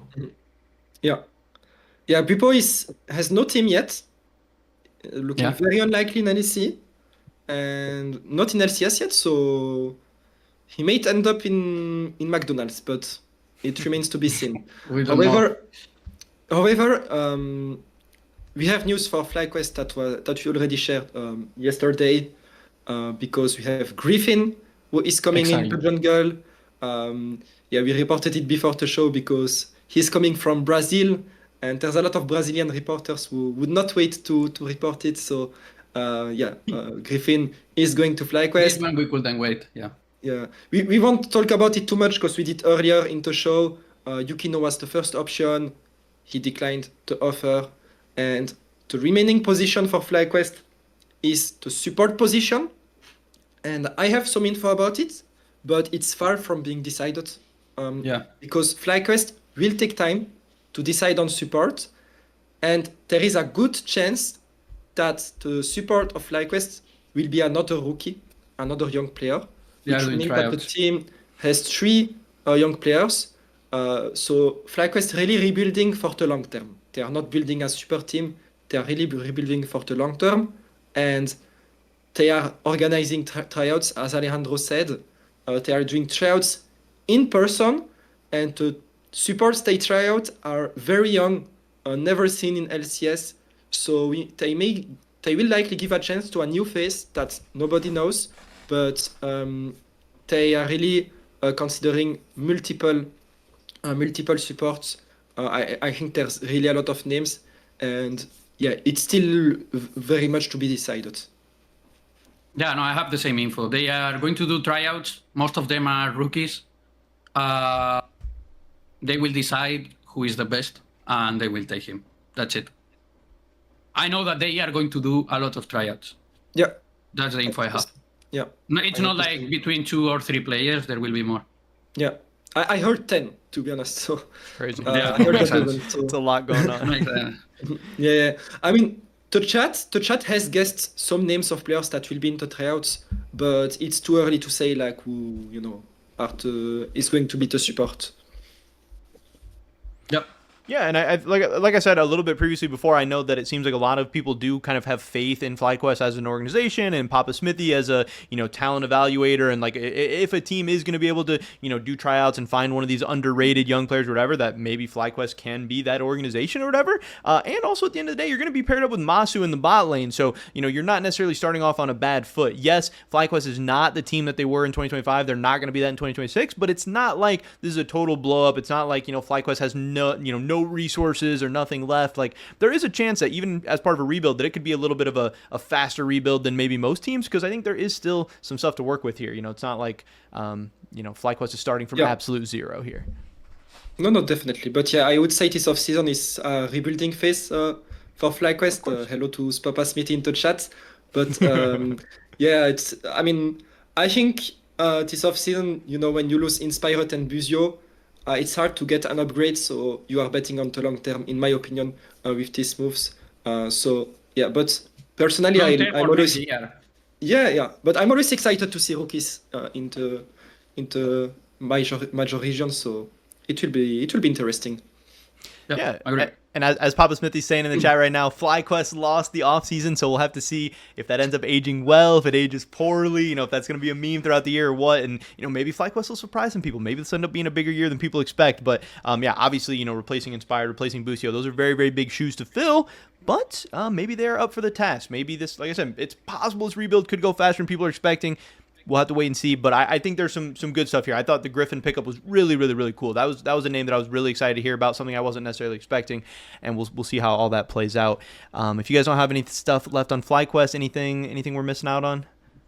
No, we can move to the next team. Sounds good. I know another big one that people have been asking about, and I'm sure people are going to be pretty excited about now as well, is going to be Lion. This is a team that we have heard tons about in this offseason, throwing around some offers for players, being interested and involved in a lot of different deals.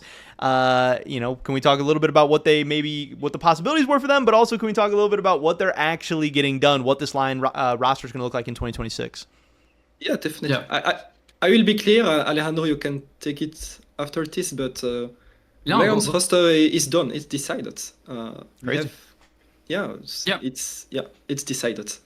They were the first LCS team to finalize the roster, as far as I know. Well, then what do we got? Let's hit us with it. We're ready to go. Well, what's this Lion team? Inspired is supported already, no? Yeah, but I want to talk about Inspired because, yes, they keep Saint into mid lane. They want a bidding war for Inspired. FlyQuest wanted to keep him. Yeah. Team Liquid wanted to have him with Creed. But there is one thing I can now confidently say, now that off-season is more advanced and I've heard of other big moves happening. I can say that Inspired next year will be the highest paid player in LCS. Honestly, by a good amount, he will be the highest paid player in the league. He may not be the highest paid player in the West. That could be Caps, but it depending on bonuses, Inspired could even go above it. But he will be the highest paid player in LCS. Makes sense. I don't know who is above of him, but I know the salary is so big, like 100%. Caps is above, but if Inspired hits those bonuses, he could be above Caps. So I would say Caps is still the highest paid in the West in LEC, Inspired in LCS. Yeah, well, I have no idea, but I know what It's my salary, info. so- It's my info. Yeah, no. I investigated a bit, so I'm Makes confident. Mhm. Okay, so we cool go to hear. for the next of the roster, or Of course. Yeah, now we Of can course. Let's get reveal. to it. Yeah. okay. So I think the one who it was rumored before is the ADC. As I reported, also Teddy was also a consideration for Lion. They were going for ADCs that were asking a lot of money to really big profiles. Probably they offered a Daming, but Daming was later in the offseason. Berserker was already done. And as I am saying, Berserker is going to be the new ADC of Lion next year. What to say about him? I think all the people that follow LCS know who he is, and yeah, Korean Gui Yeah. is really good in my opinion. After one year in TLCK, he returns to TLCS. Yeah. Former Cloud9 ADC. Very, very interesting because you do get an import on the roster, but he's already very familiar with the LCS environment. So I would say a bit less question marks. You could say he did not have the best year in LCK, but probably a strong pickup for Lion. No, Yeah, and like you I said agree. too, it's a player who LCS fans are going to be familiar with. Also, a guy who you don't have as many like language concerns or cultural concerns or stuff like that. He knows what the American life is like. He knows what the LCS is like. He's familiar with all that stuff, and also cool that he's willing to go to Korea and then also come back to the LCS as well. I think overall that's a pretty good sign. Because sometimes once people leave, they're not always willing to come back. They don't always come back. Whatever. So obviously, a talent-wise, a big pickup. Hopefully, he'll be able to regain some of his previous form, but. To me, this guy's like a fan favorite. I don't know. He had a cool personality, had awesome plays, like at his best. I mean, this is a really, really big pickup that could help, build your fan base and stuff like that up too, which is obviously something Lion's going to have to do, with LCS fans. Yeah. Definitely. Also, something that I can add is that they have to take a visa for him. I guess they won't have problems. Usually it's an easy visa, but as there are things changing, I am not sure. I don't know about New York laws. I have no idea. So I want to say that they need a visa. I think there won't be problems, but just to clarify. Sounds good. And then obviously we still have a couple other roster spots for Lion to fill out here too. Anything else as far as if this roster's locked and done? Who else we got going on here? Who's rounding this out? Because obviously that's a really good place to start from. Inspired, Saint, Berserker. That's looking really good right now in the transfer hub. But you need 5. You got to have strong pieces everywhere. So it was rumored for a while into off-season that Lion would even get a third top laner. A third. Korean player. I mean, 3 top laners would be. I mean, That's they too have much, money, that's too but they would not go that far. So Impact was rumored for a while to be joining Lion, but we have confirmed this week that he will not be the top laner. They have locked a familiar name for Lion. They have locked Zamudo, who is going to be the top laner of Lion. So that's a done deal as well. Zamudo will be the top laner of this team with Inspired. He will be playing with Inspired. Very interesting move, but yeah, now this is decided and a done deal. Yep. It's true.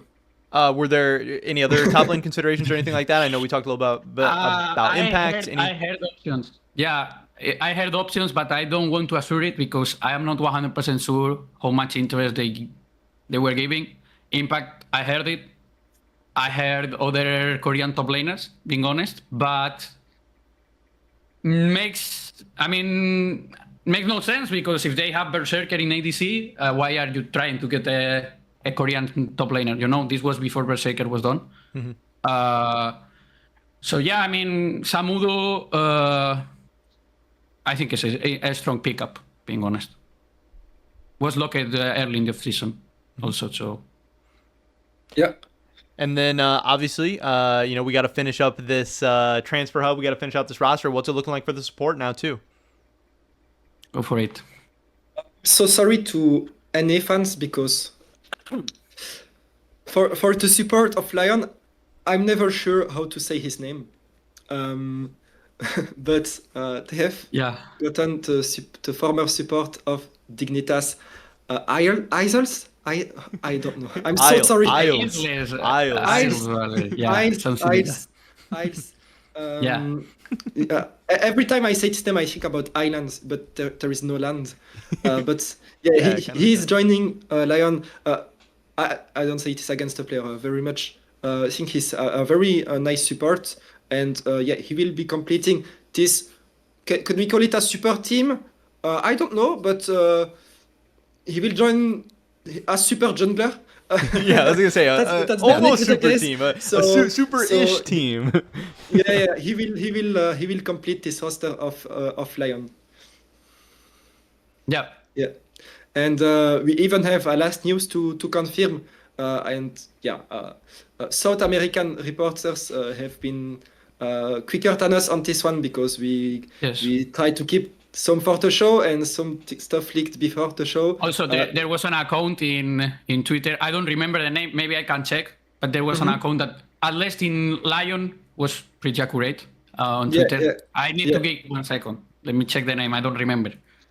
Yeah, Was Extremo Pandista, no?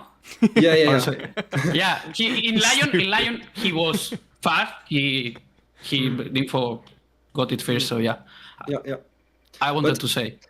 I want to say he said BDS upset and he deleted a tweet of Team Heretics exactly. So I think his sources are better for Lion. But no, credit to him for being quicker on Lion. No, and we No, were and- waiting and he won. So. and he was right on the head coach too. So yeah, credit to him. But Reignover is the head coach of Lion as well. He is completing this roster. So Yeah. yeah. Yeah, just you guys talking about other people being first and like what's going on Twitter and stuff. It just made me No, think it's about. okay. It made me think about Toad, No, Toad no, Amarillo, no. being like, oh, he's first, he's got it, Jetta Directa, No, no. all that stuff. Credit I to don't Extremo mind. Pandista. No, it's It's okay. But yeah, I was just laughing But about yeah, that too. it's Reignover. Reignover was also an option for Carmine Corp. I don't know if we could say, but I say it was an option for Carmine Corp. They were also between other options that we said. Finally, he will be in Lion roster.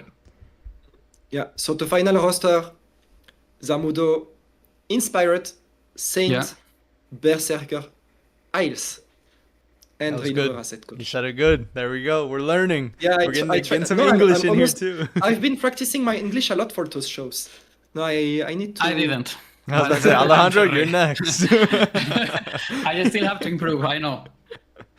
That's funny. All right. So, I mean, we got all the line news out there. Obviously, Berserker being the really, really big one. Again, that's one I'm personally excited for. I'm a big Berserker fan. Happy to see him back. That's cool for me. Let's move on to the next team here. If we're all wrapped up with that. So they are asking me for assistant coach. As far as I know, nothing is done for now, and I don't know who is going to be for Lion. At least before I joined the call of this stream. And now I don't know. Yeah, now we're taking a little break. Hey, we'll get that out soon. You know, sheepesports.com. Stay tuned for the latest, Twitter, all that good stuff. Next team we're diving into, Team Liquid. Some question marks here. Obviously, they've made some changes that we've talked about and confirmed already. I think there's still some question marks left on this roster. What's the latest with Team Liquid? So Team Liquid, they made a lot of noise this offseason because they won a strong bidding war for Quid, who KC wanted to have, who Shopify wanted to have, and it's Team Liquid who won the race for Quid. So Quid is joining in the mid lane. In the bot lane, we have Yeon and Core JJ. I forgot the names for a second. And so what's interesting about Team Liquid is they went to Korea to try out players. And we said earlier in the offseason, Team Liquid could have a Korean jungler, but they have decided to do something different. They have decided to have a Korean top laner and a non-Korean jungler. And as of now, this has already been leaked a little bit on on South American accounts, but it's true, and he will count as a resident for the LCS, which is why this move is possible. But José Deodo, or José Deodo, as you would say in Spanish, is expected to join Team Liquid next year. He should be the jungler of the team. A lot very exciting for fans from South America, I believe. But he is coming to the LCS. Yeah, the most likely scenario is that he's going to be the jungler. I think terms, if not fully agreed, I think yes, are almost done. So yeah, I think he's going to be the jungler. I started my career as leaker in Latin America, in LLA, I remember. So I know that he's a really good player, and for the people who is doubting that probably it's not a lot of people, I think he's a really good pickup, being honest. If you lose Inspired, probably is the second one I will go for. That's my opinion. Yeah, I mean, he's a guy who we're definitely familiar with. You know, even fans who just kind of have watched casually, they've seen him at Worlds and stuff like that over the past couple of years. He's had big performances here and there. You know, he's a name that people should be familiar with. So yeah, definitely an interesting. I don't know if it's necessarily what people expected, but a cool pickup for Team Liquid if it does end up working out well. And then obviously top lane is going to be the next big question mark if we know the jungler. If I can say something about José Deodo, also is that the moment Team Liquid didn't get Inspired, they were ready to get him, and they wanted,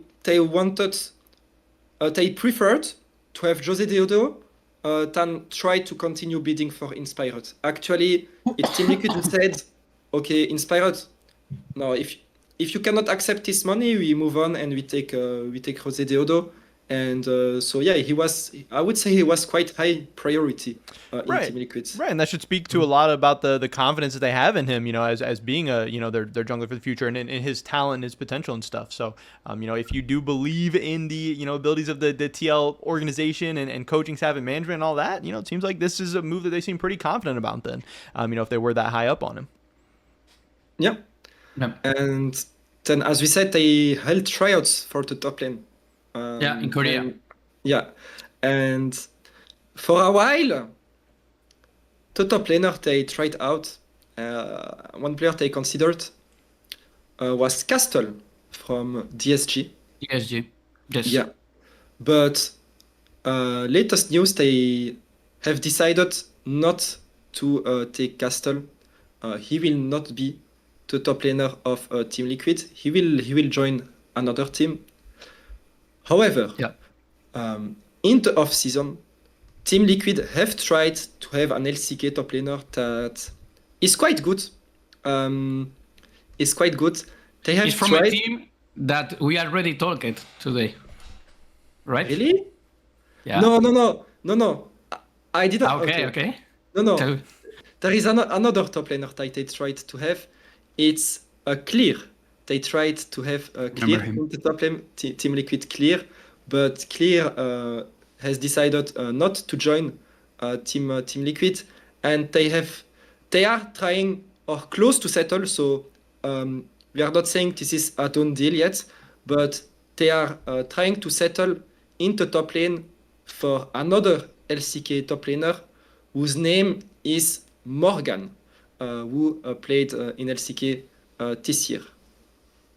Yep, I have the same info as Wooloo. I just can't say it's 100% done, but it's going to be him, as far as I know.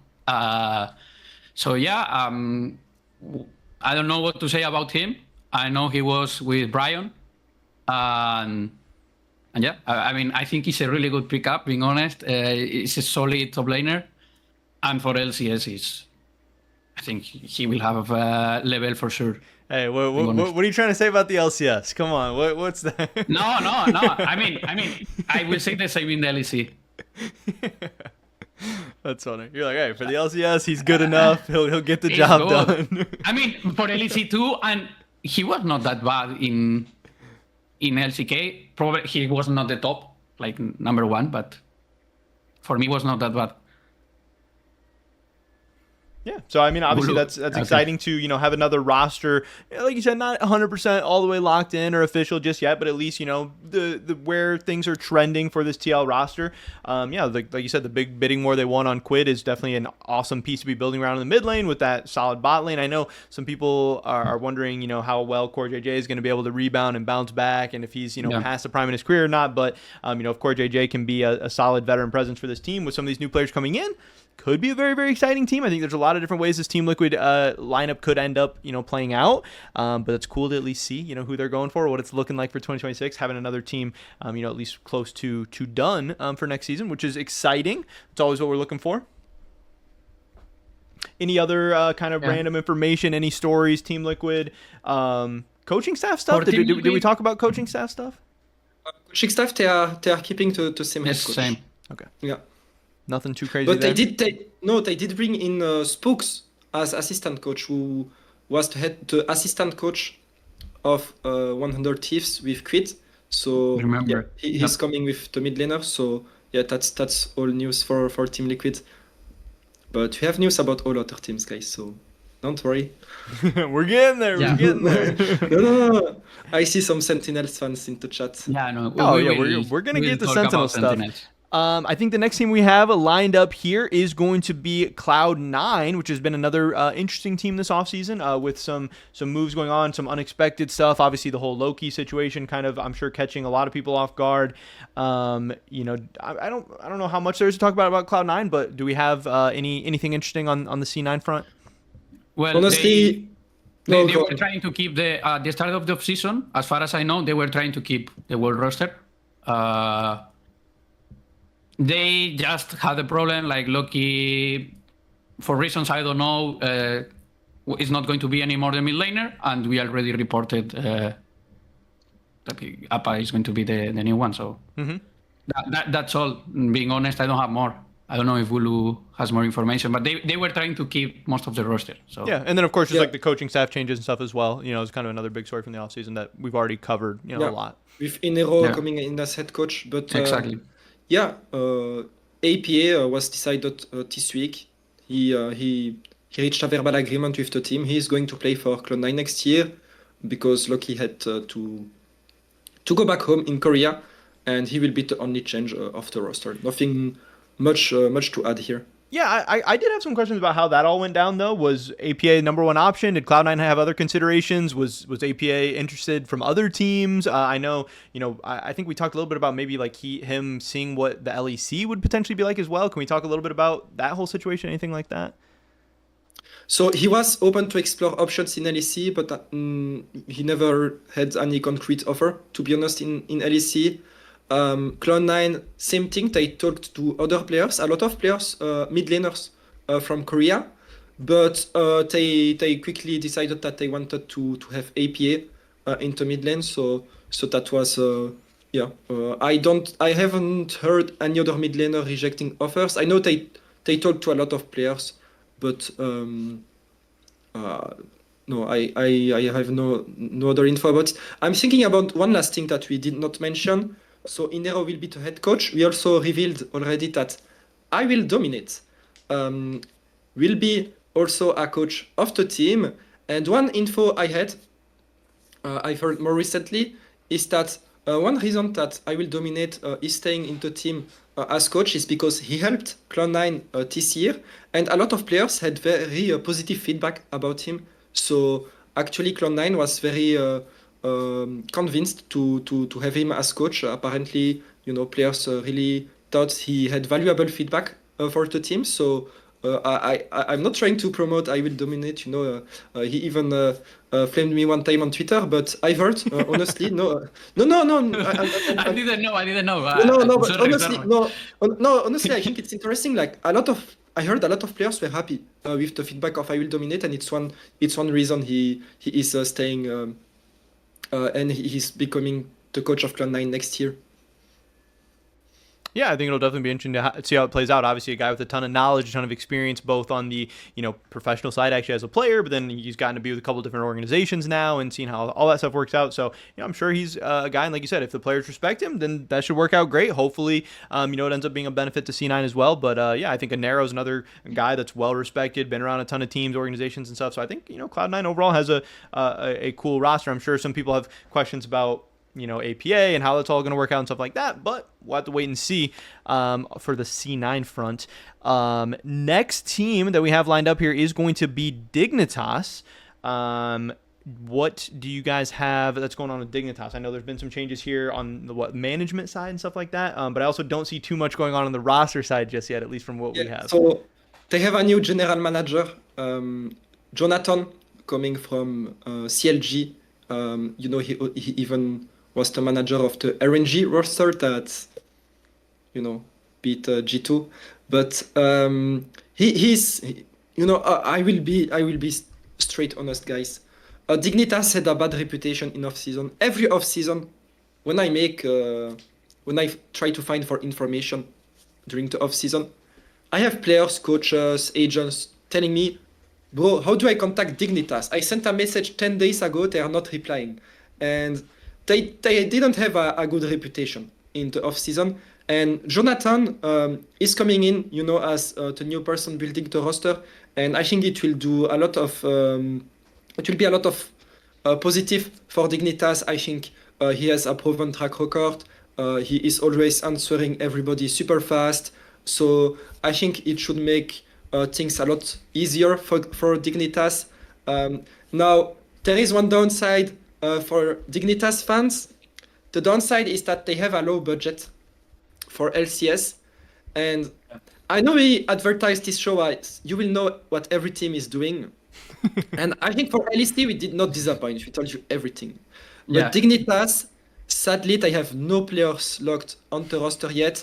It's too early to say who's going to join the team. They will honestly have the remaining players that don't find another team. They don't have many other choices. They don't have a big budget. I still think they could have an interesting roster, maybe as dark horse, but they will have to settle for players that don't go elsewhere. Like they were interested in Griffin, but he joined FlyQuest, and the other players they want are waiting for other teams. So I'm sorry for Dignitas fans in the chat, but no. I mean, we don't have info for you, but at least we have some bright things to say. Off-season is ongoing, and if you don't have the highest budget, as probably there is another team that is having the same problem. We will talk later. You don't have players. You have to wait that the other ones lock the players, and you get between the other things. What you can build, you get your players.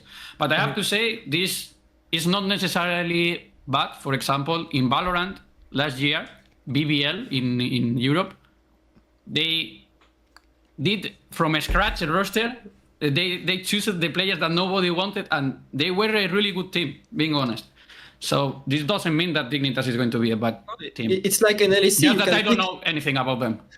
Literally, now you could build an LEC team with McDonald's players. Like you take Adam top lane, Vipo jungle, Niski mid lane, Upset ADC, Targamas support, and So sometimes it's not a bad thing because they don't even have many options. So you can negotiate low salaries. So it doesn't mean that they will be bad, but it's difficult. It's a difficult off-season because they are missing out on players. It's a difficult off-season. And unlike SK Gaming, I see in the chat, they don't have the chance of Mickey being like, hey, if you want, I can come, but just take my friends with me. That's not the case. Yeah. But so pretty much for all the Dig fans in the chat, Alejandro says, hey, you could still be going to Worlds this year. Don't lose hope just yet. We got to see how this all plays out. It'll be some underrated dark horse roster.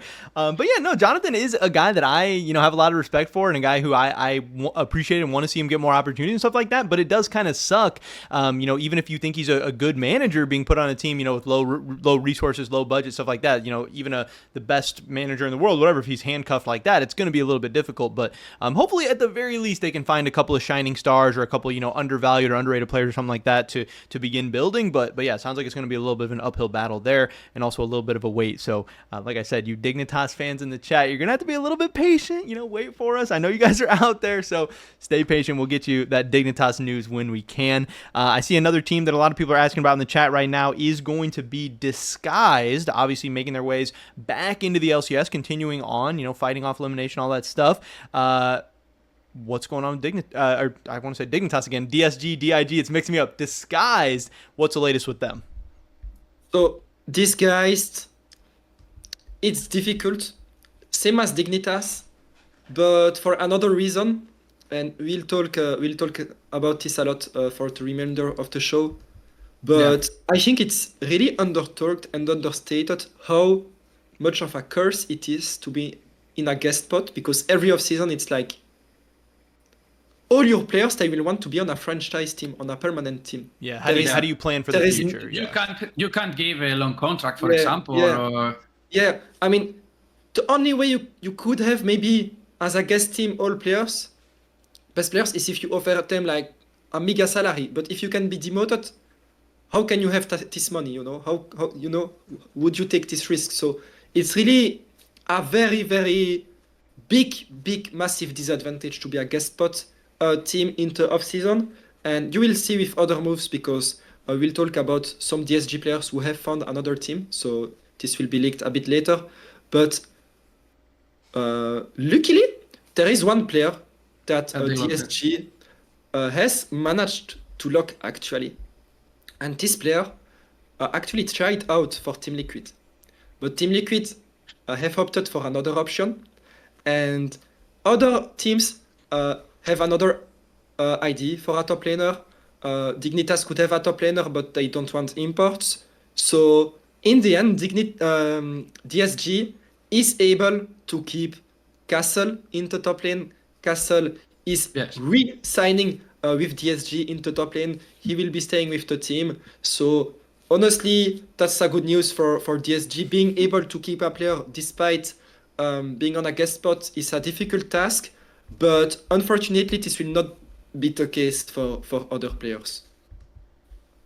Yeah, I mean, as far as I know, the only player that is done in DSG is Castle. Yeah. They are keeping him for one more year, at least that's my info.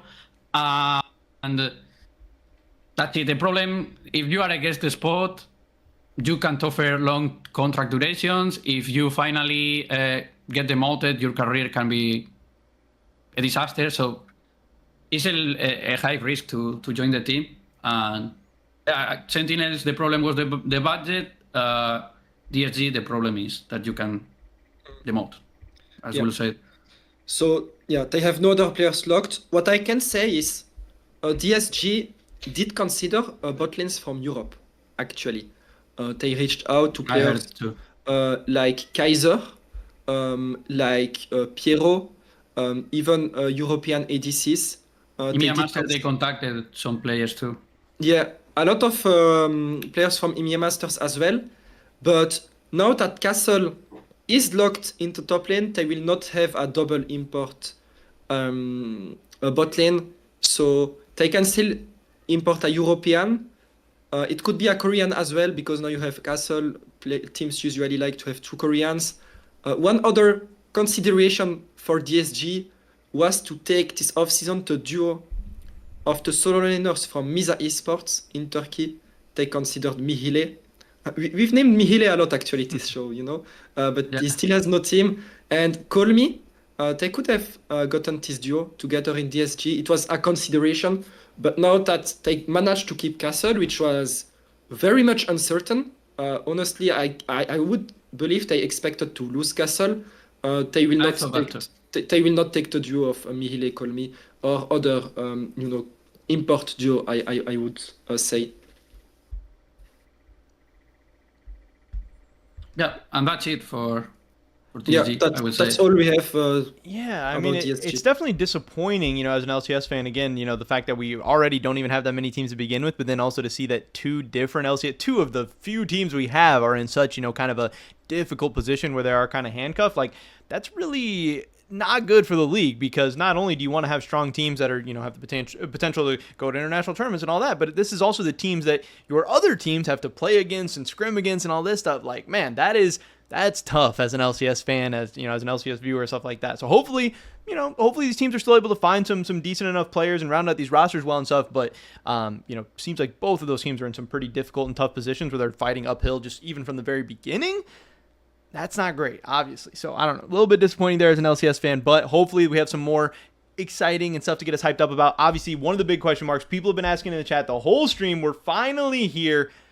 Sentinels. Huge story from this offseason. Sentinels coming in, 100 Thieves on the way out. We haven't heard a ton about what's going on with them, but we know they're an exciting team. We have a feeling they want to come in and win some games and build up a reputation and stuff. Is that the case, or is this another disappointment? Sentinels, somebody take it away.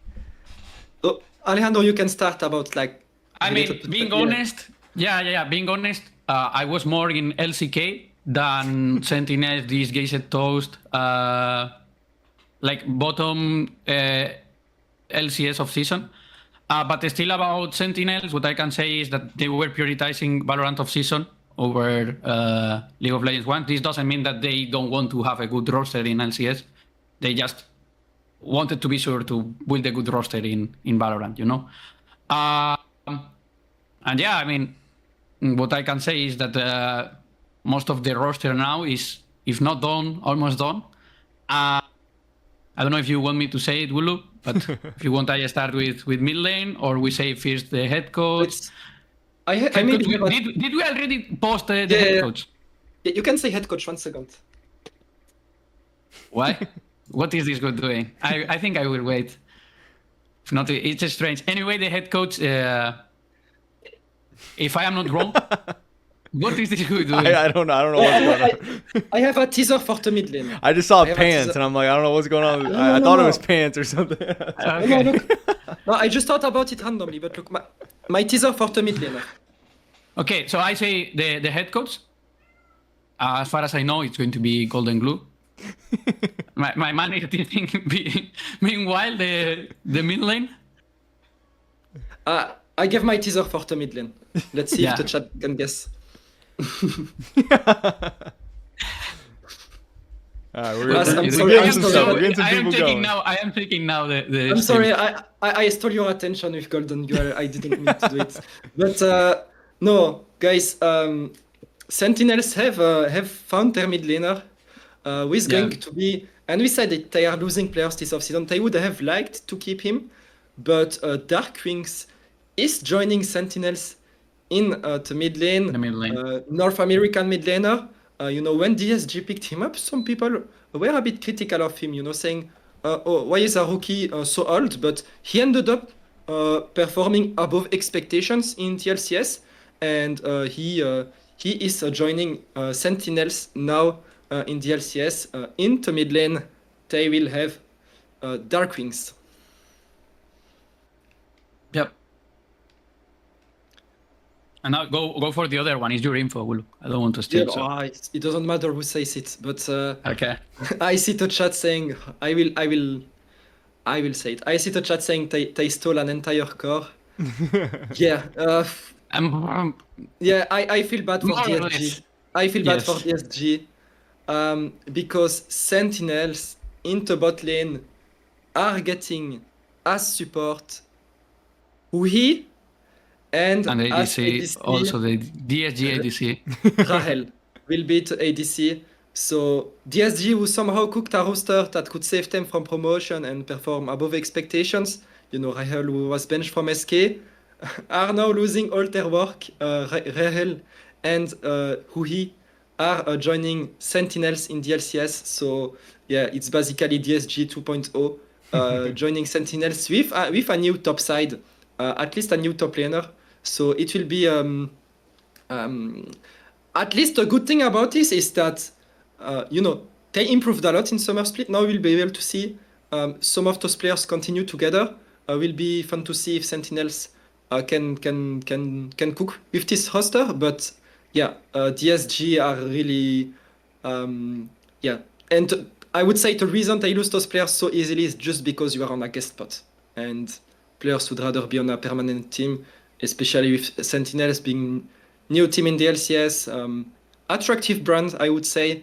With Golden Grass head coach. Yeah, they managed to lock in those players quite easily, in my opinion. So, and also that's why we were saying that we were impressed that Castle was staying in Disguised Toast, because I mean, I was expecting him to join our team. I'm even wondering, like, why did Sentinels not take Castle? Like, imagine if they could have got everybody all at once. Yeah, I mean, they are considering other people. Yeah, they consider players like I think it's still early. Impact, but Exactly. it's still too early to say who will be the top laner. But definitely remains to be decided. Yeah. And then do we say jungle information for them, or do we have jungle information? I don't. Maybe Wooloo has, but I have no idea. Sorry, I thought you guys had more. I thought. Oh no, I have no idea. I see people. Oh, there was a wrong article in the chat that does not exist. Why do we make that the URL? No, Impact, Max sent a link saying Impact is joining Sentinels, but it's a broken link. It just goes to nothing. Yeah, no. Sentinels. It's the link of Rahel and Huhi. Yeah, I think it's because we changed the link. Yeah. No, makes sense. Okay, sorry for the interruption, guys. Top lane of Sentinels is not decided. Mid lane, ADC support is from DSG. Jungle is not decided either yet. So Sentinel fans, you still have to wait a little bit for more news, but yeah, at least now you know which direction the roster is headed. Sounds good. Yeah. But yeah, so I mean, it's at least good to finally get some Sentinel news out to people. I know people have been wondering about that, throughout this whole offseason, waiting for what was going to be there. But finally, a lot of people have been waiting for this too. We've heard this team thrown around with a lot of different players, a lot of different, names and stuff like that. That is going to be obviously Shopify Rebellion, rounding out our list of teams here. What's going on? This is the big one. This was my bomb, guys. I need to focus a little. Let me breathe. Or TikTok. No, let me. Okay. Oh guys. Yeah, I think Shopify kinda cooked into mid lane. I think they kinda cooked into mid lane. So Shopify this off-season have tried a lot of mid laners. They talked with Koi, maybe for Jojopion, but didn't go much further. They considered Honkyu, they considered Creed, and there is one player that they have managed to reach a verbal agreement with. This player had interest from KC this off-season. Last year, he had a lot of offers in LEC. Koi wanted him before getting Jojopion. Before Jojopion, Koi wanted him. LCK teams wanted him. Other and LCK he was teams wanted him. giga jailed, like the most jailed GUI I ever saw. He signed multi-year in academy, so his team jailed him. And this off-season, he has been a free agent. He talked with LCK teams again. LPL teams was considered by KC. And yeah, in my opinion, this is quite big for Shopify, but they have reached a verbal agreement with the former mid laner of KT, who is named Zini in the mid lane. So Zini is coming to the LCS. He is joining Shopify if this verbal agreement reaches the signing. But for now, it's looking like Zini is joining Shopify. It's already under verbal agreement. We will see very, very likely Zini in the LCS next year. Absolute incredible move by Shopify. A lot of teams didn't expect them to have such a big signing. I can tell you guys, LPL teams, LCK teams really valued Zini a lot. Last year, I don't understand how happened. Being honest. This honestly, I don't know how. I don't even know why they didn't sell Zini last year. I saw Molecule say this on Twitter because, like, it's like KT wanted to keep him, so if you don't sell him, that means you want to promote him. So maybe they had plans to keep him instead of BDD, but BDD just destroyed everybody at Worlds, so no chance for Zinni there. I don't really know. It's really curious that KT kept him this year, but yeah, he's not being promoted to KT, so he is now joining the LCS. He's joining Shopify, which is quite incredible, honestly. Right. I I mean, don't was this understand. was Like, this for example, was this last have to year- be last year, had to be financially Go. related? Like, is this a bag that they threw, or like, you know? I don't know. I only know that happened, but what I can tell you is last year there were teams from the West ready to pay 400,000 in buyout for him, Yeah. and KT was not open to just sell him because they had plans, and in case that they sell the player, he had the LCK teams ready to get the GUI, And I don't know, this offseason, I don't know what happened, but the GUI is in Shopify. That's the only thing I know. Yeah. I don't know about you guys, but I saw some highlights of Zinni, because last year when I heard Koi could get him, I was like, why is he the first option? Like, so I watched some highlights and I was quite impressed. So I think I may watch LCS next year just for this guy, just for Zinni. No, I'm serious. And honestly, I can also say Shopify is not changing the remaining roster. Most likely, the top side is for sure staying. The bot lane should stay as well.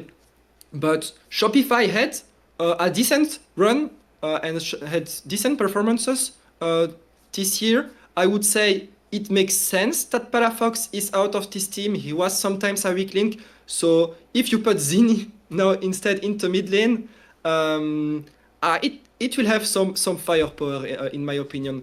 A team to watch. I think it's a team to watch now in LCS. Oh, for sure. Now that I am checking, I was tracking Zinni for 2 LPL teams, but as the LPL format of the season changed, probably this is the reason why he's not in LPL. If not, I don't understand why, being honest. Wait, I think Jam died. Really? Wait. Is he the one doing the stream? Don't tell me this, because then the stream die. Wait. No? Are we still live? I think we are still live. Are we live or not? Jam, can you hear us? Okay, I think we are live. I think it's just Jam who is dead. Okay. So we have no production. We can't end the stream, but we are live. Okay. Yeah, Perfect. if you want to end the stream, you can't. No. What I can say is probably has to do with this LPL new format. For people who don't know, now the players go to a big bag of players in LPL. So if you want to get a player, you have to fight against the other teams, and players are like, they can't decide which team are they joining. I am not sure. Probably I am wrong saying this, but this is what is rumored and what I'm hearing. So is the only... Hey, you're back. No, sorry, I had to knock at the door real quick. I was like, oh shit. Okay. I just heard something going on. All right, Okay, we're back. Sorry. Yeah. I didn't want to interrupt. So, no, honestly, I even think the reason Zinni is not going to KC is because they were expecting him to go in LPL and LCK. So, yeah, I mean, yeah, crazy move. I know that, I'm not going to lie, I know that Shopify has some budget. They are not a team without money, so that helps getting such a player, but still didn't expect this move. I mean, money doesn't do everything, and it's not like they have a Lion type of offer, because, Quids and other players did reject Shopify, so honestly, good from Shopify to get Zinni. Honestly, very, very impressive. Yeah, I mean, I think that's obviously what a lot of people are wondering right away. It's like, okay, if this move was possible and if Shopify was able to get this done, like, why weren't other teams able to get it done? Like, why wasn't another LCS team or another LEC team or whatever? Like, it just seems kind of confusing, a little bit of like, if it was possible for him to move to the West, like, why Shopify specifically? Why this roster specifically? If maybe money wasn't the only thing, like, it's just kind of interesting. It makes you wonder, or people are going to be critical of all the other teams as well. It's like, oh, well, why didn't you try harder for this guy? Or if it was possible to get him, why don't we have him? What I heard is that Zini was expected to be in a top team in LPL or LCK, and this fell down. And I think you would rather be, you know, on a can I say good LCS team rather than, you know, one of those bottom teams. So you know, he had a decent offer, so he's making the move to Shopify. Should again with Korean agents, sometimes you have to be a bit careful. This is still under verbal agreement, but I mean, he has agreed to join Shopify. Like, for example, other LCK moves, we usually wait that it's signed, or at least in the email it say that they are joining 100%, because you can have problems also because some of them don't speak really good English, even worse than mine, so you can imagine. Yeah, like mistranslations and stuff. Or... yeah, and you have to be careful. It's not the first time that I see a move not happening because they thought that was done and later it's not done. So we wait the signature usually. Yeah. I see a couple different kind of reactions in chat. It's like some people being like, oh, you know, this makes sense for him. He gets to go farm the LCS. He's going to look like a beast after this. And then, you know, maybe he can go anywhere he wants to after that. But then I also see people being like, oh, this is career suicide. Like, you're going to go get stuck in the LCS. You're going to, you know, be underwhelming. And then all these opportunities you had, they might go out the door in the future. Like, that could be really hard because, yeah, people talk about, you know, NA solo queue and how that can affect you. People talk about NA coaching staffs, how that can affect you. Like, this could be something that ends up working out really well for him in his future, or maybe something he ends up regretting as well. It's going to be crazy to follow. But either way, yeah, like you said, just groundbreaking move from Shopify Rebellion for sure. And hopefully it'll be fun to watch him. You know, it's like, you know, every once in a while when we get these players who come over here and really show their true potential and their true talent, it's a treat to watch. It really is. Yeah, definitely. At least I'm looking forward to see how it goes. But yeah, this was the final bump, honestly, I had for the show today. Do you guys want to recap a little bit what we discussed before, or do we have any other question, Jerm? There was just kind of like random names, you know, popping up here and there. I know you talked a little bit about Whippo and maybe his future. I know some other people were ruining my weekend. What the fuck? Sorry, I read the comment. I was. I know a lot of people were asking about like Adam and stuff like that. If there's been any kind of news or updates regarding him and maybe what's going on with his future, because some people are like, oh, like if this top laner or this top laner, like why not Adam or why not this guy? So maybe Wooloo can say, but I'm not hearing him. Adam will not be in LEC and he has no LCS offers right now. Same thing for Bipo, who came up as well. So yeah, it's we'll have some good players on the bench, honestly, this off season. But this is interesting because, and it can be good for Esports because when there is a good pool of players available on the bench, this means that whoever missed the mark on the winter split, spring off season, summer off season. Yeah, you have some players to pick up, so this can give us a job in a few months again. But yeah, a lot of players will not have a team this off-season. Yeah, two more names I guess I wanted to ask about real quick. A lot of people now are saying Dokla as well. I think that was a name people were probably expecting or thinking they were going to hear for some of these NA teams. Any idea, you know, what the future looks like for Dokla? I mean, does he have a chance to get on one of these teams that doesn't have their roster rounded out all the way? Is that, you know, not a guy we're going to see in the LCS, do you know? No, it's still possible to see him in LCS. I think he has options, yes. Yeah, he has options in the LCS. Yeah, for sure. Yeah. Maybe it's not the team that all the people think, but... Yeah, I mean, he had talks with Sentinels. He had talks earlier in the off-season with other teams, with Team Liquid. But, so, not an easy off-season, you know, like, he's not hitting one of those top teams, but I would say he has good chances of ending in the LCS. And then another name I saw being thrown around a lot, I know this, like we talked about earlier with LEC stuff, is Flockhead as well. Like, obviously it doesn't seem like, you know, there's too many LEC options left, but do we know, you know, as far as ERL options for him, where he's going to be next year? Is he going to be sitting out, like bench, like what the future looks like for him at all? I think it's early to say, being honest. For LEC, I see it difficult. Really difficult. Yeah, the only team who has no ADC now in LEC is Fnatic. Yeah. And their main options are Upset or Exakick. So or Korean. I want to add or Korean. Yeah, or Korean. That wait. No, thank you, Because- thank you. No. Yeah. No, I thank you for correcting me. But not Flacot. Got you. I didn't hear Flacket, yeah. Yeah, I think that was some of the main other stuff that I kind of saw over and over again from people that they were wondering about, and stuff that maybe I was curious about myself as well. Anything else that you guys wanted to talk about that we feel like we didn't cover all the way? Any random players, teams, funny stories, anything like that you guys have heard throughout this offseason? Crazy stuff that maybe could have happened that didn't end up happening? Anything like that? Probably, but I am not remember. This always happens to me. There's I always have crazy notes. stuff, but I Yeah. can say to chat Targamas, same thing as Flacot. Only Yeah, one he has team. Maybe Fnatic. Honestly, in Fnatic, he's on the list, but it's to be determined. I would say there's a low chance. Yeah. Things that I can say. If I have look, I think we will have big news about LCK. Things that Yeah. people are not expecting. Really big Yeah. news. Wooloo knows that I told you some of them. So I mean, I confirmed one of them. Yeah. So, I was like, I was sure, but I didn't want to fuck it, Yeah. But in any case, whether it's with Ship Esports or not, tomorrow free agency starts in Korea. And in Korea, Yeah. that's when 9 every a.m., move, right? every moves start.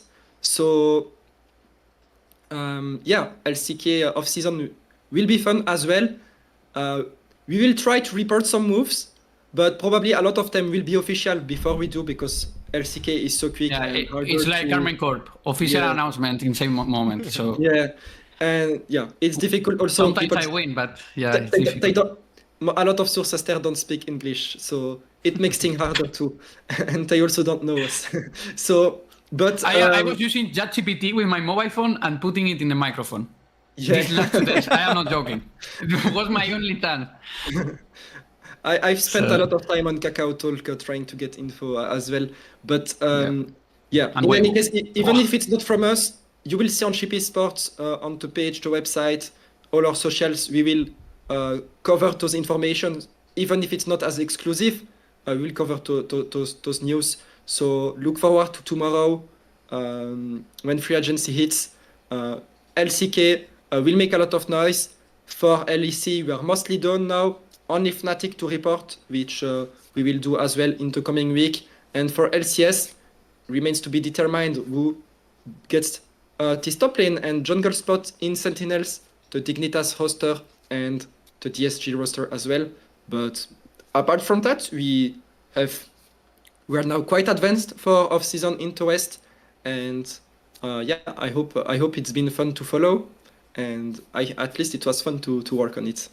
Yeah, I definitely wanted to say thank you guys so much. I've had a lot of fun, being a part of this, making the videos, covering the stories, even doing the stream here today. Of course, thank you to, everybody who tuned into the stream today. Obviously, we can't do cool things like this without you guys. Also, of course, wanted to say, thank you to the sponsors, partners, stuff like that help, everything at Sheep Esports kind of run, Theta, Holy, Winamax, all those guys who, allow us to do cool streams like this and have, the cool team and the cool website and all that other stuff. So just, big thank yous to everybody who's been a part of the stuff we've done this offseason, stuff on the website, stuff on this stream. It's been a lot of fun. Yeah, well, thank you so much. Do you have any last words, Alejandro, also? No, thank you to the sponsors too, no? If not, I don't get my salary, so thank you. Yeah, and I just want to say a last word before we move on from this show. But obviously, in the next off seasons, you can expect more shows like this. We had to do one show on the Ship Esports channel in English that we can, make numbers with and try to sell to brands next year. Our objective is to improve the quality and the production of those shows. And that's something we will aim to do for the next years. But for this, we need to convince the right people to have the money. So hopefully they see potential in such an off-season show, which obviously has a lot of improvements possible, but that will also be easier to do with them. So thanks everyone that followed us despite the little mic issues, Germ suddenly disappearing. But yeah, I hope it was interesting. Thank you, everybody. And also, I want to say, Wooloo, if you allow me, I can also do this show, but for Valorant. Yeah, you can.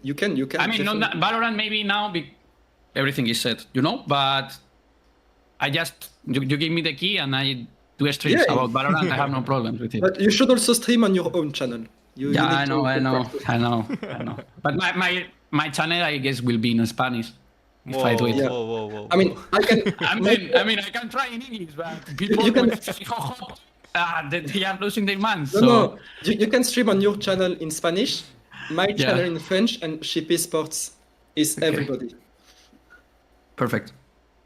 All right, sounds good. So yeah, if everybody's kind of got their stuff out of the way, said their piece, got all their info out, then yeah, like I said, thank you so much to you guys for taking the time to do this. I know you guys are busy. I know there's lots going on, so thank you for hopping on here and letting the chat pick your brains a little bit and get all your info out there. Hopefully everyone out there has learned some stuff or learned a cool new story or a new tidbit or new information or whatever. But like you said, we're not done yet. And of course, there's always going to be more stories coming in throughout the year and in the mini off season and all that stuff. So there's still plenty of reasons to stay tuned on Cheap Esports on all our different platforms and social medias and all that good stuff.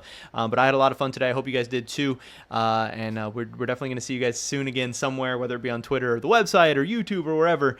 So stay tuned for plenty more. Thank you, guys. Bye bye. Thank you for listening to me and all the guys.